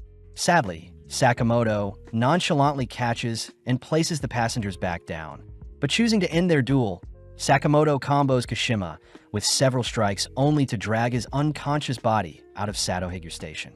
Reporting the good news to Shin, Sakamoto hears that he has 15 minutes left until the lab explodes. Choosing to toss Kashima's corpse aside, all whilst we cut to Lu, who saves a researcher from a piece of falling debris. Before Lu can think of a way out of the lab, a piece of the ceiling falls on her, forcing Shin to tackle and save Lu. As Mishimo joins them, we see Lu and Shin are awkward at first, but suddenly Lu breaks down apologizing for stealing Shin's apron earlier. Having made up, Asakura greets Shin as well, both feeling awkward as it's been a while, but Shin reminds everyone they only have 10 minutes to spare. Seeing as they need to save everyone, Shin asks Asakura to sketch out the floor plan of the lab, focusing only to ask Lu and Mishimo to rescue some people still trapped in the lab. As for Shin and Asakura, they head elsewhere, all whilst Asakura appreciates Shin's control over his powers, reminiscing on the times they would spend together. At the same time, we see Shishiba and Osaraji scrubbing through the lab surveillance, only to confirm that Slur is the mastermind behind the lab's takeover. Back with Shin, he sends Asakura to help someone all whilst Shin continues forward, but as Shin begins to approach a man, he suddenly halts seeing the man's cold presence. Suddenly sensing his own demise, Shin freezes all while Slur passes by Shin, asking Shin to say hello to Sakamoto for him. Having saved everyone, Shin and Asakura meet up with the lab researchers outside, flustered to see everyone admiring how much Shin has grown. Taking the chance to introduce himself to Sakamoto, Asakura thanks Sakamoto for raising Shin in his absence, only to cut to later that night, where the entire family has finally regrouped for a nice homely dinner. As Shin and Lu continue to bicker, Shin suddenly gets terrified, seeing that Sakamoto wants to silence them in his head. With a few days passing, Shin and Lu voice how exhausted they're from surviving the lab incident, giving Sakamoto the idea to take his family to a natural hot spring to decompress. Shin gets worried, revealing that he can't read minds at the moment, but Sakamoto states that Shin's #1 priority is to rest and recover. As the gang head inside, Shin mentions how he's never been to a hot spring before, but at the same time we see Yutaro manning the reception, annoyed he had to come back and work at his parents' hot spring. When Sakamoto asks to pay to use the hot spring, Yutaro notes how familiar Sakamoto looks. But before Yutaro can say anything, he rushes to retrieve some towels for the Sakamoto family. Swiftly picking up a flyer, Yutaro confirms that the legendary Hitman is before him, quivering in fear seeing as an amateur hitman like himself is standing before God. With Yutaro fixated on the $1 billion bounty, we cut to a few moments later where Sakamoto and Shin are changing before they enter the hot spring, all whilst Yutaro pumps himself to slay the legend himself. As Sakamoto and Shin clean and rinse themselves off, Yutaro admires Sakamoto's quick handwork, only to watch the duo enter a jet bath, something that makes Shin tingle. Hearing Sakamoto not pleased by the jets, Shin reaches for a button to increase the jet's pressure, but at the same time, Yutaro triggers an explosion attempting to sweep away Sakamoto. With Shin launched into the air by the explosion, he accidentally slips on some soap, only to be flung into a wall. Yutaro admires his explosive trap, but having scanned the area for Sakamoto, Yutaro horrifically witnesses Sakamoto enduring the high-powered jets as if they were nothing. Up next, the boys move into the sauna, prompting Shin to reach for some water as he plans on heating up the room a bit more. Seeing Shin pouring the water onto some hot coals, Yutaro suddenly ignites the hot rocks, blasting the room with hot steamy air that sets the wooden room on fire. But seeing Sakamoto relaxed, Yutaro curses at Sakamoto's thick skin. Seeing as Shin had fainted, Sakamoto reasons they should cool off with a cold bath, but Yutaro attempts to freeze our duo to death. Having failed, Yutaro catches our duo enjoying a shower, blasting them with some torrential downfall, only to repeat the cycle of burning and freezing them. But nothing affects Sakamoto. Retrieving Shin, Sakamoto returns to the girls, placing Shin in a massage chair only to purchase some ice cream. Off to the side, Yutaro is pissed that none of his tricks had fazed Sakamoto, but as Hana asks to play some ping pong, we see Lu impressing Sakamoto with her swift paddle skills. Yutaro thinks about how he doesn't want to take over his parents' bathhouse when he grows up, having gotten into many arguments with his father where he ends up storming off, but having failed as a hitman, Yutaro eventually gave in. At that moment, Yakin and Manshin begin laughing at Yutaro for always talking big, but wound up returning to work for his family's bathhouse. When Yutaro tries standing up for himself, Yakin slaps Yutaro to the ground, pinning him down only to begin mocking Yutaro's pathetic state.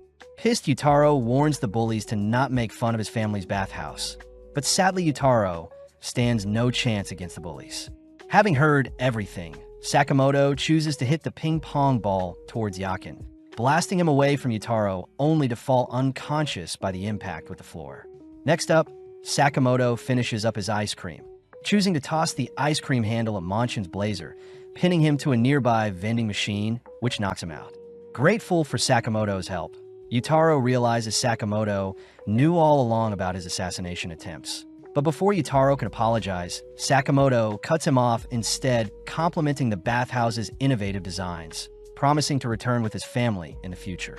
Blessed to have been praised by the legend himself, Yutaro chooses to phone his father, finally agreeing to take over the family business and run the bathhouse. Elsewhere, we see several mysterious figures arriving in Japan, all dead set on retrieving a specific girl. At the same time, we follow Sakamoto eating out with Shin and Lu, who both play a guessing game to decide who pays for the meal. Sadly, Shin loses. Lu laments how she rarely visits family diners since her family would often serve her gourmet meals at home, but Lu couldn't be more happy with her laid-back life as it is. But out of nowhere, two men raise their guns at Shin and Sakamoto, with one of the men firing a bullet at Sakamoto's skull. Sakamoto swiftly blocks the bullet with his fork, dragging and slamming him onto the table, all while Shin knocks out his attacker. Needing a drink, Sakamoto orders a melon soda, but Wutong Lu mocks Sakamoto for his poor choice in drink, surprising Lu as she recognizes Wutong's voice.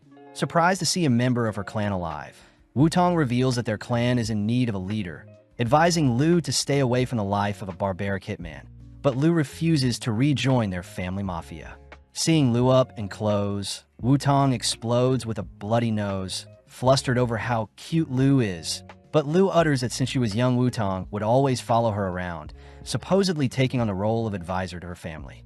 Reading Wutong's mind, Shin is freaked out by how creepy Wutong is, but upon hearing that Lu refuses to return to the Lu clan, Wutong declares Sakamoto his sworn enemy. Wu-Tang states he wants to fight over who gets Lu, offering up information on who placed the 1 billion bounty on Sakamoto's head. But without a moment's thought, both Shin and Sakamoto call off the duel, seeing as they can get that information themselves. Seeing an opportunity to pay Sakamoto back, Lu agrees to Wu-Tang's offer, all following Wu-Tang as we cut to later that night, where Wu-Tang leads our trio underground. Entering a room, Wu-Tang orders Shin and Sakamoto to get changed, giving the boys nicely fitted suits, all whilst Lu dons an elegant dress. Entering another room, Wu-Tang introduces our trio to an underground casino, declaring that no physical fight will be needed as he hands Sakamoto 30 million yen to start off with, and the winner of their duel will be the one with the greater amount when they return. Setting a timer of 2 hours, Wu-Tang heads off, all while Sakamoto reassures Lu that they have Shin to give them an advantage. Hearing that Sakamoto and Shin have never gambled before, Lu begins to get stressed, especially since Wu-Tang himself is quite smart. But out of nowhere, an audience forms around Wu-Tang, seeing as he's tripled his 30 million yen in mere moments, pumping the boys up as they refuse to lose. As our trio wonder how they should tackle Wu-Tang's challenge, Lu reveals that gambling is more than just luck, something Wu-Tang confirms as he declares that calculations are a big part of what separates Mafia from Hitman. Speaking up, Sakamoto corrects Wu-Tang, uttering that hitmen don't rely on luck either to survive. But as we follow Shin, we see him sitting in on his first game, having never gambled before. Within seconds, the other gamblers deduce that Shin is a sitting duck, all declaring they'll squeeze Shin for his money. Annoyed, Shin watches as the players around him call and raise, but having seen his 2-card, Shin is still confused about what to do. Checking on Shin, Lu mocks Shin for looking so scared, only to begin fighting with Shin, accidentally showing Shin's cards to the other players. The players recognize that Shin has got a pretty strong hand, but getting greedy, the players all utter that they'll bluff Shin. Sadly, Shin has been reading their mind, countering by going all in. In mere seconds, Shin is up 12 million yen with a total of 22 million yen, giving Shin the confidence to take on the gamblers head-on. At the same time, we follow Sakamoto joining in on a roulette game, choosing to place his entire bet on red, but the game handler secretly notes how he can control where the ball will land. Having kept a single chip for himself, Sakamoto watches closely for the ball to briefly graze a red tile, instantly firing off his last chip to stop the roulette from spinning, shocking everyone as Sakamoto's new total is 29 million yen. Cutting to Wu-Tang, he receives word of our trio slowly winning more money, but even though Wu-Tang knows they must be cheating, he allows them to continue. Deep in thought, Wu-Tang is revealed to be cheating as well, having been counting cards during blackjack. Wu-Tang remembers a time when he was bullied for not meeting the standards of his clan, but Lu herself had fended off Wu-Tang's attackers, both sitting down as Lu realizes Wu-Tang is related to her. Lu wonders why Wu-Tang didn't fight off his attackers, but not wanting to be embarrassed, Wu-Tang makes up a pathetic excuse covering for the fact that he was too weak, but surprisingly Lu buys it, calling Wu-Tang a genius. Ever since then, Wu-Tang vowed to hone his brain to make up for his lack of fighting skills, dreaming of the day he can stand beside Lu. As the 2-hour timer ends, we see both parties manage to gather 87,630 chips, but seeing as they'll need a tie-breaking game, Lu herself asks to play Old Maid. Having added 2 men to Wu-Tang's team for a 3-on-3, the loser will be the last one standing with the Joker card, exciting our trio as they are quite familiar with such a simple game. As the game starts, Shin scans the players to see who has the Joker card, horrifying Sakamoto and Shin when they realize Lu is in possession of the Joker. Picking first, Wu-Tang mentions how he can read Lu like a book, hovering over Lu's cards only to purposely remove the Joker from Lu's hand. Up next, Shin picks from Wu-Tang's hand, but as Shin reads Wu-Tang's mind, he hears that Wu-Tang knows of his psychic abilities. In mere moments, Wu-Tang overwhelms Shin with an influx of new information, overheating Shin's mind and knocking him out of the game. With several turns passing, Sakamoto is up next to pick, annoying one of Wu-Tang's men, but having sped up, Sakamoto had picked the Joker card only to swap it out for a safe card using his super speed. Although Wu-Tang couldn't see his movements, he warned Sakamoto against cheating, but as we cut to the final 2 players, we see it's Sakamoto against Wu-Tang. But Sakamoto has the Joker, leaving Wu-Tang to pick. Although Sakamoto has a poker face, Wu-Tang is still able to read Sakamoto's intentions, swiftly reaching for the final non-Joker card. but Sakamoto grips onto the card for dear life. Wutong struggles to rip the card out of Sakamoto's hand, but seeing an opening, Sakamoto switches the card for the Joker, annoying Wutong. At that moment, Wutong's men raise their weapons at Sakamoto, but more importantly, Wutong's men remind Wutong that they're the mafia and that they're meant to take the things they want, not play games for them. Hearing his men speak so lowly of him, Wutong gets flashbacks of being ostracized in his past, allowing his trauma to get the better of him as he accepts his demise. Speaking up, Sakamoto reminds Wutong he can still impress Liu, exciting Wutong as he bluffs that the guns his men were holding were meant to blow up when they fired.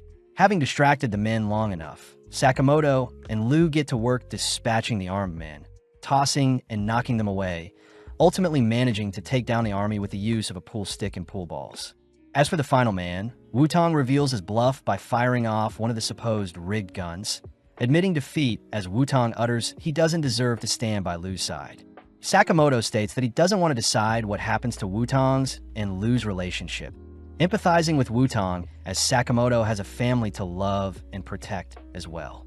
Returning to Sakamoto's shop, Wutong is seen being hired by Sakamoto, but having lost their duel, Wutong agrees to give Sakamoto information on Slur. Our trio utter that they already knew it had something to do with Slur, but Wutong adds that a prison in Southeast Asia reported murders of inmates on death row, all having their faces burn off with Slur's signature marking left in the aftermath. Shin wonders why Slur would attack a random prison, but Wutong mentions how similar cases have been reported in Japan, one where the victim had holes placed in their body, one where the victim had all his flesh removed, another where the victim was dismembered, and a final one where the victim was compressed into a ball. With Liu disgusted, Shin asks what this has to do with Slur, but Wutong suspects that the 4 inmates must have faked their deaths and escaped into Japan. Elsewhere, we follow the 4 escaped inmates. Dump, who has racked up 180 kills, Saw, who has 64 kills, Apart, who has 206 kills, and finally Minimalist, who has 370 kills. As the gang waits for a messenger, we see Minimalist compressing a burger into a ball only to devour it, but out of nowhere Kashima appears only to hand the gang a list of people he wants eliminated. Scanning the list, the inmates mock Sakamoto as being a possible threat, but Kashima warns the inmates not to underestimate anyone on their hit list. Pissed that Kashima is looking down on them, Minimalist crushes up his table only to declare they'll wrap things up in a month, but as they leave the scene, Kashima acknowledges the inmates as pure evil. At night, Wutong asks our trio to leave the country immediately, but instead our trio begin making plans to deal with the dangerous inmates who are running amok in their country, reminding Wutong that leaving the inmates alone is the opposite of what is right. In a strange-looking building, we follow a man fleeing for his life, but having tripped over a corpse, the man watches as Dump appears before him. Dump says the man is cute, closing the distance to embrace him, but her excitement causes her to slay the man. At the same time, we see Apart shredding a fellow hitman, nonchalantly organizing the pieces of the man's body, only to help the man organize his film collection. Minimalist is seen crushing those who get in his way, yearning for the day he'll get to face off against a S-rank hitman. But as the trio report their hunts in a group chat, we see Saw indulging in the life he was missing, excited to hunt down Sakamoto himself. Apparently, Wutong had promised to look into Slur to help out Sakamoto. Cutting to the present day, where our trio are heading back to the video rental store, only to ask the clerk for intel on the death row inmates. Although the price for such intel is just over 1 million yen, Sakamoto forks over the cash, only for us to cut over to Osaraji and Shishiba, who are driving the other order members. The members begin to discuss the recent appearances of the escaped inmates, but when Osaraji misses a turn on the highway, she comedically reverses as traffic speeds past her. Hyo scolds Osaraji for being inconsiderate to Takamura, who can't handle Osaraji's strange driving, but Osaraji only cares about slaying the inmates that are doing as they please, ironic as Shishiba points out how crazy Osaraji gets when hunting as well. Seeing a fly buzzing around their van, the order members suddenly cry for each other to get low, all watching as Takamura monstrously slays the fly, all whilst decapitating the top of their van, something that gives the order members hope as they declare they'll easily be able to take on the 4 inmates. Back with Sakamoto, we see him sleeping through the intel he bought, but as we cut to the coming days, we see Mishimo training with Sakamoto. Impressed Sakamoto was able to catch 99 of his 100 bullets shot with some mere chopsticks. At that moment, Shin arrives, complimenting how sharp Sakamoto is, but out of nowhere Shin attempts to stab Sakamoto with his blade.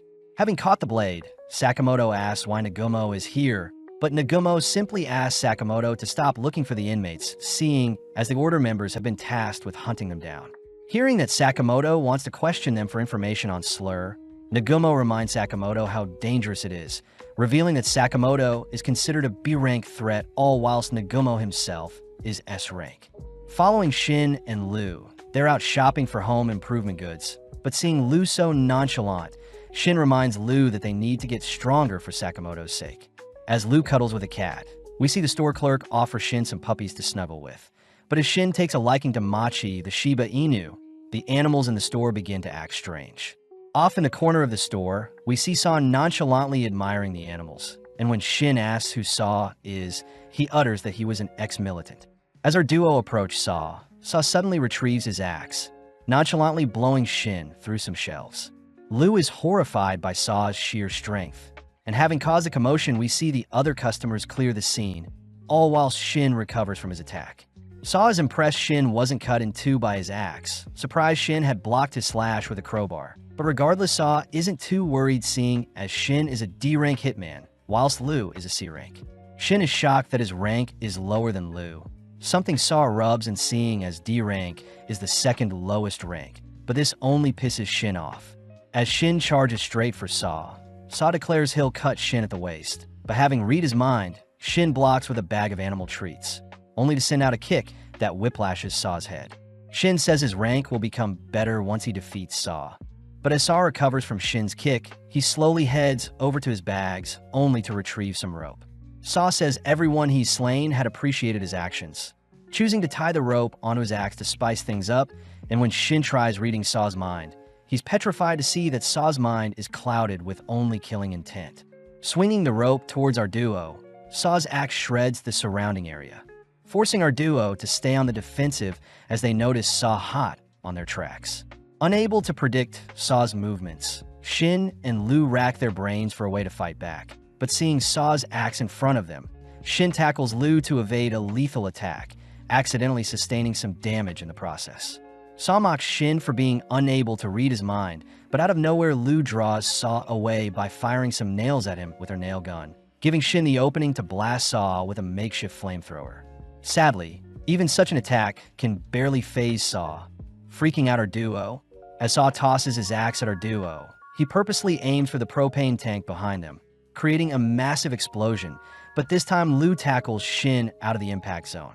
Saw chooses to douse himself in some ethanol to cleanse his wounds, tossing the remainder of the bottle towards Liu, but Shin begins to panic seeing Liu unresponsive. Shin blames himself for being so weak, cutting over to Mishimo, who asks Sakamoto if Shin was his strongest partner, making Sakamoto admit that Shin has the potential to grow and is someone very strong if puts his mind to it. Back with Shin, he is helplessly thrown around by Saw, who offers to carve open his head to study Shin's brain. But when Shin hears Saw will be hunting the Sakamotos next, Shin can't help but feel guilty. Hearing that Saw will take great pleasure in tearing the Sakamotos apart, Shin begins to boil over, suddenly feeling a weird sensation as his senses have become heightened. As Saw swings his blade at Shin's back, Saw is surprised to see Shin was able to evade his attack, beginning to feel a strange aura from Shin. When Saw tries swinging his axe again, Shin magically blocks the blow, declaring that he can see Saw's future, only to throw out a flurry of punches that knock Saw down. Saw gets weirded out by how Shin is acting, attempting to swing his rope to attack Shin from afar, but Shin closes the gap, hitting Saw once more. With every strike, Saw helplessly slashes the air, annoyed to see that Shin truly is able to see his attacks before he can make them. As Shin hits Saw with a lethal blow, he sends Saw crashing into the ground below, all whilst thanking Saw for being the catalyst to his awakening. Flashing back, Wutong warns the gang that the criminals have already begun to make their move, revealing that the criminals' readiness potential is something they need to assess, especially since it may mean life or death. In the present, we see Shin rushing in for the final blow, but before Shin can finish Saw off, he suddenly loses control of his body. Having fatigued due to his new skill, Shin allows Saw to bind him and pull him towards his blade, but when Saw looks to capitalize, Liu appears, knocking Saw aside. Shin is weirded out to see Liu so serious, but But upon discovering a bottle of opened ethanol, Shin realizes Lu must have drank it to enter into her drunken state. Saw admits he wasn't expecting such lowly hitmen to give him such trouble, but the drunken Lu declares her mafia fighting style will shock Saw. Saw starts off by swinging his axe towards Lu, but this time Lu heads towards the eye of the storm, taking a hold of the rope only to swing Saw's axe back onto himself. Seeing as he's lost track of Lu, Saw receives a devastating knee to the head, forcing Saw's mind to go blank, allowing Lu to slam and pin Saw onto the ground. Lu says she'll cut off a finger for each of Saw's victims, starting off by driving a mini shovel into Saw's arm, but Saw suddenly begins to beg for his life. Lu says Saw has no right to cry for help, something that scares Saw as he begins to flee the scene, but Lu manically chases after her prey. Saw says he wants to live so he can slay more people, but having read his mind, Shin intercepts and hammers Saw with a steel ladder, officially knocking Saw out. Cutting over to a temple, we see Shishiba and Osaraji enjoying a meal, both upset that one of the 4 inmates have been taken out already. Suddenly, they receive a call from Nagumo, who says he has found his target, reminding the pair that they can assist him if they want. Getting excited, Osaraji stuffs herself with as much food as she can, offering up the remainder to Shishiba only to run off towards her assigned destination. Back with Shin and Lu, we see they've both knocked out, giving Saw the perfect chance to escape his binds. Saw chooses to frantically board a taxi, threatening the driver to take him to the airport, but as Saw enters the taxi, he realizes that Hyo had been waiting in the back all along. With blood splatters filling the taxi, we cut back to Lu and Shin, who panic upon realizing that Saw had escaped, but sadly they can barely move, having sustained too much damage. Right on cue, the JAA's cleanup crew appear, announcing that Saw is dead. Shin recognizes the cleanup crew to be floaters that take care of the aftermath of a hit, and seeing as they've been fighting for too long, they quickly hurry back to Sakamoto's. Cutting over to Osaraji, she is seen praying at the temple, wishing out loud that she can successfully hunt down the inmates. But out of nowhere, Dump appears beside her. Dump chooses to rail Osaraji into the nearby shrine with a spike from her palm, all whilst wondering why people close their eyes when they pray. But having blocked Dump's attack with a coin, Osaraji says her prayer has been answered. Osaraji suddenly dashes behind Dump, choosing to educate her by bashing her head into a nearby statue, twice since prayers start with 2 bows. Next, Osaraji slaps Dump's face twice to symbolize 2 claps, and to top things off, Osaraji pile drives Dump into the ground to wrap up their prayer with another bow. Dump manages to bounce back from the attacks, getting excited to face a formidable foe, all while Shishiba wonders where Osaraji has run off to. Osaraji notices Dump erecting several spikes from her body, but Osaraji asks Dump to give herself in, something that annoys Dump as she strikes Osaraji with her spikes. Dump says it's unfair that she was given the death sentence after loving many people, accusing Osaraji for sharing similar intentions when hunting people down, but Osaraji is revealed to have blocked the spikes with her briefcase. Osaraji says she simply follows the will of the association. Plus, she says Dump is nothing more than a fly to her, pissing Dump off as she forces Osaraji to evade her advances, all whilst managing to disarm Osaraji of her heavy-looking briefcase. As Dump advances towards Osaraji, she demands that Osaraji retaliate, but Osaraji seems to be observing the number of spikes Dump has at her disposal. Osaraji fears that Dump may have more spikes hidden, choosing to borrow the temple's bell only to propel the bell towards Dump with a kick, something that sends Dump flying through the shrine and onto the ground below. Dump is annoyed at Osaraji's movement, suddenly noticing Osaraji checking her fortune before her, something that gives Dump the chance to sneak up on her and attack with her spikes. Having pinned Osaraji against a tree with a spike to her hand, Osaraji utters that it's weird for gods to create monsters like Dump and herself, and when Dump orders for Osaraji to cower in fear, Osaraji monstrously deepens her wound in order to reach Dump. Managing to grasp a hold of Dump's hand, Osaraji lands a powerful kick on a Dump, something that makes Dump reminisce on life, as her spikes were always a deterrent to the one she loved. Dump says every time she showed affection to someone, they would simply be slain by her spikes, something that forced her to give into her curse. In the present, Dump refuses to give in as she chases after Osaraji, but with each advance, she is sent flying by Osaraji's sheer strength. Dump declares she'll make Osaraji her next love, helplessly being thrown back and knocked aside, all whilst Osaraji coldly marches towards Dump. Dump cries that it's unfair she was unable to express her love to the people she cared about. But having heard enough, Osaraji retrieves her suitcase only to unveil her buzzsaw. Osaraji reminds Dump that she is just like her, and it's thanks to killers like Dump that Osaraji has a reason to live, something that touches Dump as Osaraji blitzes towards Dump, instantly ending their duel. Elsewhere, we see Mishimo high up in a sky tower, declaring that he'll help track down the inmates. At the same time, we cut over to Kashima, who receives word of 2 of the inmates passing, but he could care less, declaring that the inmates have drawn the attention of the Order members, giving them the chance to proceed with their grand scheme. In his room, Kashima is suddenly caught off guard by Apart who had been waiting for him, demanding to know what Kashima's greater schemes are. Kashima tries brushing off the question, a little pissed that Apart is turning on him, but Apart says he'll live his life how he sees fit, suddenly dicing up Kashima's body.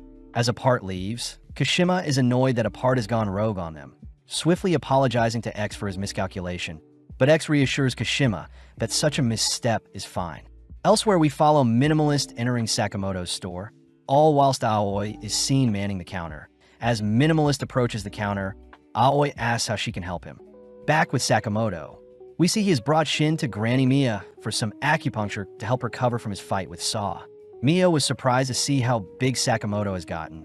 A little annoyed she has to work on Shin, but Sakamoto says Mia was the only one that could help Shin, having been granted the title of Hand of God by all hitmen with the ability to heal almost any wound. Mia says Shin needs to keep the acupuncture pins in the whole day, and based on her analysis, Shin can use his new power for 5 minutes max each day. As for Lu, Mia serves her some miso soup to help cleanse the alcohol from her body, only for Mia to offer to give Sakamoto a checkup. With Mia sifting through Sakamoto's body, she says it's surprising to see Sakamoto working as a team, but she warns Sakamoto to not seek revenge as she can sense anger emanating from Sakamoto's body. Mia utters that Sakamoto is only 30% as strong as he used to be, a sad revelation seeing as Nagumo is stronger than Sakamoto whilst he is still so big. With Sakamoto refusing to let anyone else get hurt, he begins to leave, but Mia strikes his tandem point on his stomach, ultimately finishing her checkup on Sakamoto. As Sakamoto leaves Mia to deal with Shin and Lu, we cut back to Minimalist interrogating Aoi for Sakamoto's whereabouts, but she says Sakamoto is currently at the physical therapist. Pissed, Minimalist crushes the till in front of them, but Aoi doesn't seem frightened at all. Ripping apart the checkout counter, Minimalist begins to strangle Aoi, but before he can harm Aoi, she throws out a punch that dislocates Minimalist's lead arm. Following up, Aoi stabs Minimalist in the neck, dropping him. Revealed to be Nagumo disguised as Aoi, Nagumo says Minimalist is lucky since he was using a toy knife, but as Minimalist prepares to brawl with Nagumo, Nagumo suddenly appears behind him, raising his knife to Minimalist's neck. With Minimalist leaping away, we learn that Nagumo is returning a favor and has been tasked with protecting Aoi and Hana while Sakamoto is out, only to show off a strange suitcase. Cutting over to Mishimo, we see him up in a sky tower, barely able to locate Apart on the ground, all whilst Apart seems to be trying to make friends with strangers.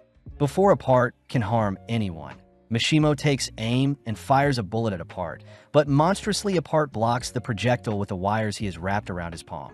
In an instant, Apart ascends the sky tower using his wire, only to smash onto the floor Mishimo is in. Before Mishimo can fire any more shots, Apart slices up his rifle, leaving Mishimo completely defenseless.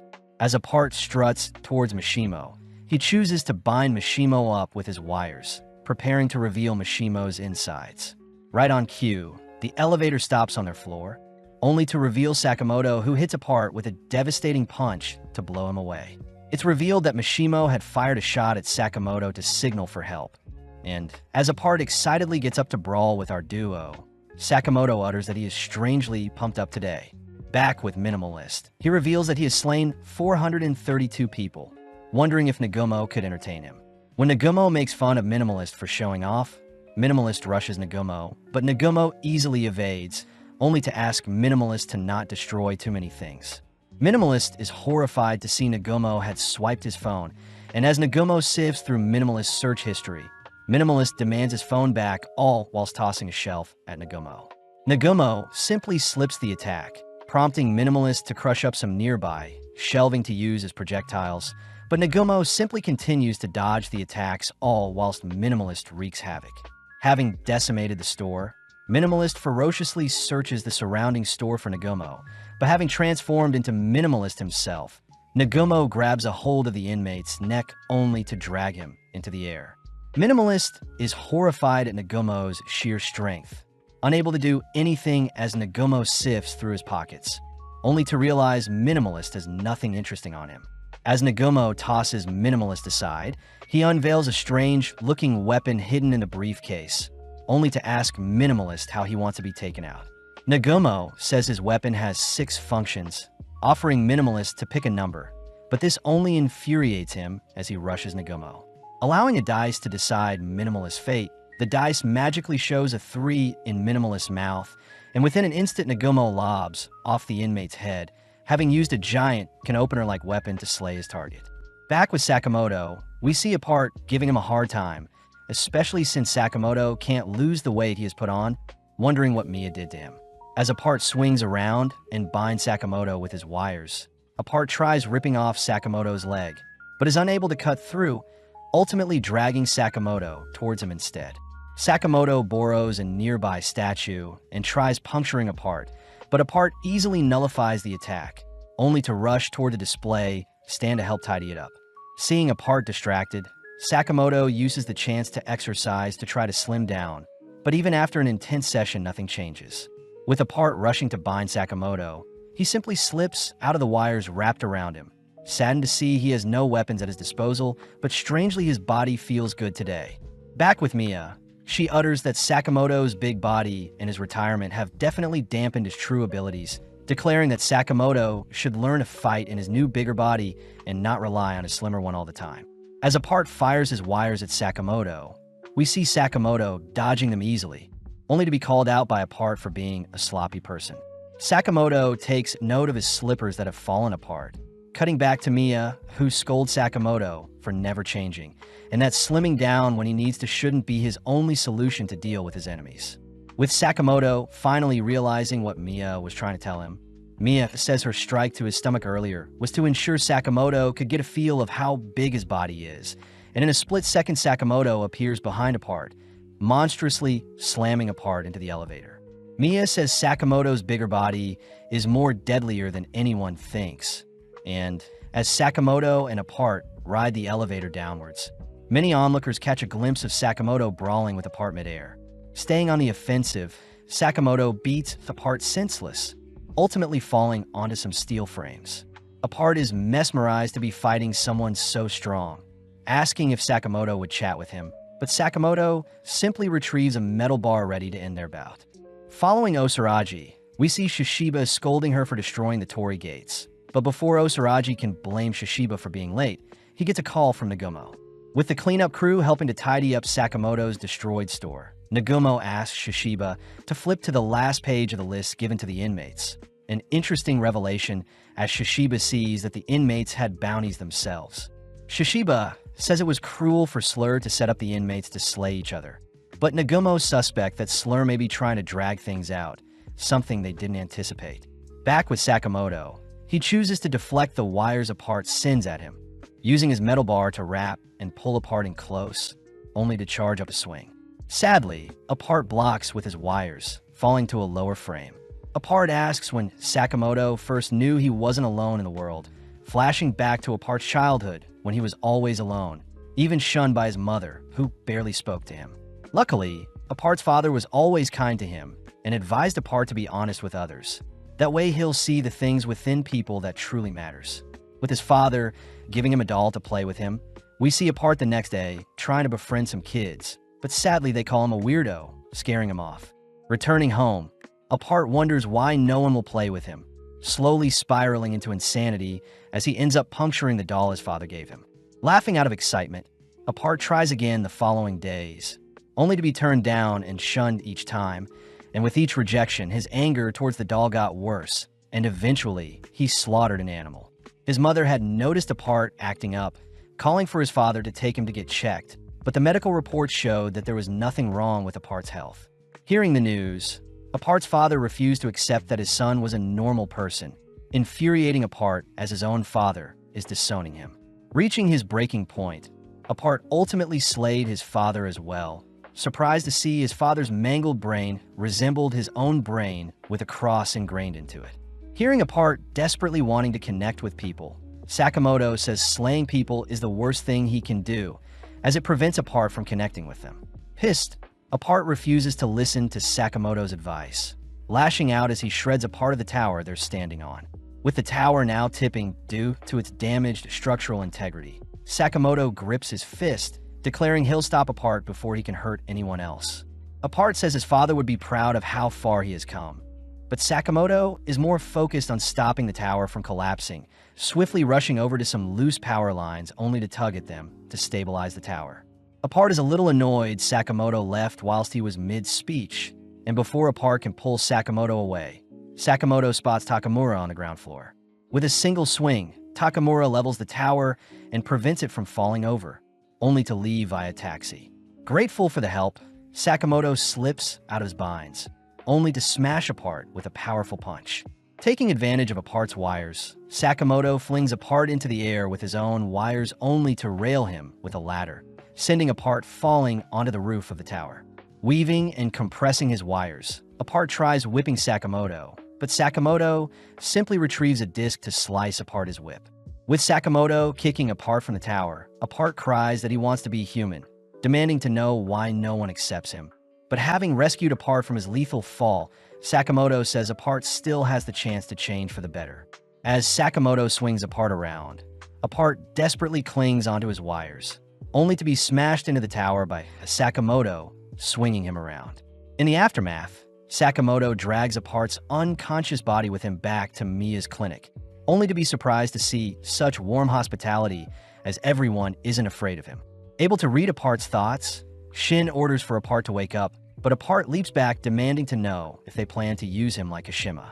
The gang correct Apart as they only want Apart to help them find Slur, and with Sakamoto warning Apart to not act up, Apart is strangely flattered seeing everyone treating him like a normal person. Sitting down, Apart tells the gang about how Kashima hired them and how he tore Kashima apart for using him. But interestingly, he left one of his wires to listen in on Kashima's call with Slur. Apart says Slur plans on distracting the Order members using the inmates while Slur heads for the JAA's headquarters, a plan Sakamoto didn't anticipate. It's quite well known that the JAA houses over 1,000 members, with 400 of them being hitmen, and lucrative operation that houses training for the hitmen along with a full team of staff ready to resolve any issues involving the hitman. In the present, we see two mysterious people riding to one of the branches of the JAA, but before they can approach the JAA building, a guard asks for their ID.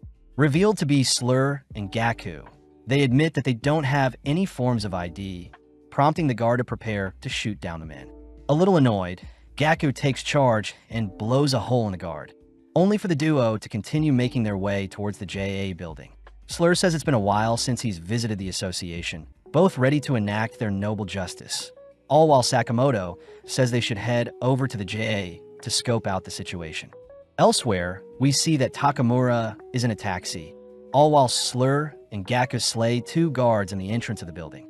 Slur says they'll be splitting up from here on, reminding Gaku that there are bathrooms only on odd floors, all whilst the entire JA building is alerted of two intruders in their building. Although everyone is ordered to help subdue the intruders, most of them ignore the command, seeing as it's only two people. But out of nowhere, Gaku appears on the third floor of the building, instantly slaying every staff worker with the swing of his mace. Needing to go to the bathroom, Gaku heads outside only to be sprayed down by Takebe and his students, all simultaneously unloading their rounds on a Gaku. Sadly, Gaku is able to defend with his mace and slay all of Takebe's students, and before Gaku and deal with Takebe himself, Inoda smashes through a wall to knock Gaku down. Takebe says the intruders slayed 40 people in 2 minutes, but out of nowhere Gaku fires a burst of flames towards Inoda with his mace, and before Inoda can retaliate, a single swing sends Inoda through their building and into a parking lot on the other side of the road. At the same time, we see 4 workers preparing to board an elevator, only to run into Slur, who scares them. Before the workers can shoot Slur, one of them goes rogue and slays his colleagues, nonchalantly greeting Slur as his boss. Slur is happy to see Yuta was able to act as a spy for an entire year, and with Slur mentioning how their men have the building secured, Slur says their plan to reset the corrupt JAA will finally be put into action. Outside, we see Takamura exiting his taxi only to be greeted by two thugs who work for Slur. Before the men can order Takamura to get lost, Takamura draws his blade and dices up the men, only to continue making his way into the building. Instantly, Gaku detects a powerful presence entering the building, and not before long Takamura appears before Gaku. Gaku immediately tries bringing his mace down on the old man, but Takamura easily blocks the attack, and with a single swing of his blade, Takamura behemothly bisects the surrounding area. Having lost some fingers whilst dodging, Gaku swings towards Takamura's head, but his mace is cut down by another one of Takamura's slashes. Gaku admits he has been bested, and as another powerful slash rings throughout the building, we cut to Slur, who realizes that the ghost of the day, Takamura, is still alive. At that moment, we see Sakamoto, Shin, and Apart leaping into the building with the help of Apart's wires, surprising Sakamoto when he sees Kei Yuzuki is still alive.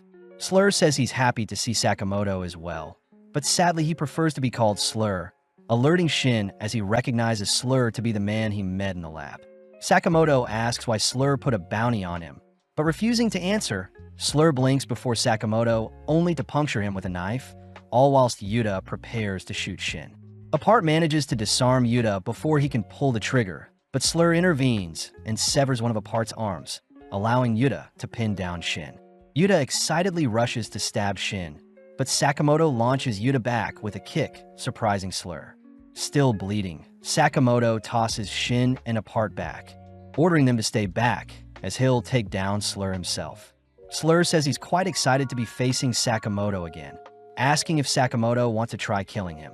When Sakamoto tries a sneak attack with a pen, Slur easily evades and destroys Sakamoto's pen, scolding him for being so naive. In the blink of an eye, strange blows rupture the ground and blow Sakamoto back, an attack Shin couldn't see. Slur says the JCC's way of teaching things and ideals always brought misfortune to everyone. And although Slur wasn't anyone special whilst training, he soon learned that people needed to fight with no emotions. Pissed, Shin tries launching his fist at Slur, but as Slur slips the punch, he prepares to put Shin down. Sakamoto is forced to endure more pain to rescue Shin, something that annoys Slur, as Shin is clearly a burden to Sakamoto. Plus, Sakamoto is nowhere near as strong as he used to be. Slur says if Sakamoto doesn't fight seriously, he'll simply slay more people. And to top things off, Slur mentions how he'll go after Sakamoto's family next. Instantly, Sakamoto's glare emanates killing intent, prompting Sakamoto to leap forth with several powerful attacks. Each one of Sakamoto's attacks rupture the surrounding air and ground, and seeing as Sakamoto is slowly regaining his will to kill, Slur chooses to meet Sakamoto head-on. Shin cries for Sakamoto to not break his family's rules, only for Gaku to appear through the walls, breaking up the fight. At the same time, we see Takamura entering the scene as well, having followed after Gaku, and when Yuta tries firing at Takamura, Takamura deflects the blow only to cut Yuta's lead finger and slice his neck. Gaku tries attacking from behind, but Takamura slices off Gaku's dominant arm, forcing Gaku to kick away his own arm to put distance between them. Before Takamura can put down Gaku, Slur intercepts and drags him away from the impact zone, declaring they'll leave for today. Sakamoto rushes to halt their escape, swiftly exchanging several blows with Slur, buying time for Takamura to sneak up from behind. Sadly, Yuta chooses to give his life to save Slur, suddenly detonating an explosive that ruptures throughout the entire floor. Sakamoto manages to cover Shin and Apart with his apron, and as the dust settles, we see Slur towering over Sakamoto with some dead-looking eyes.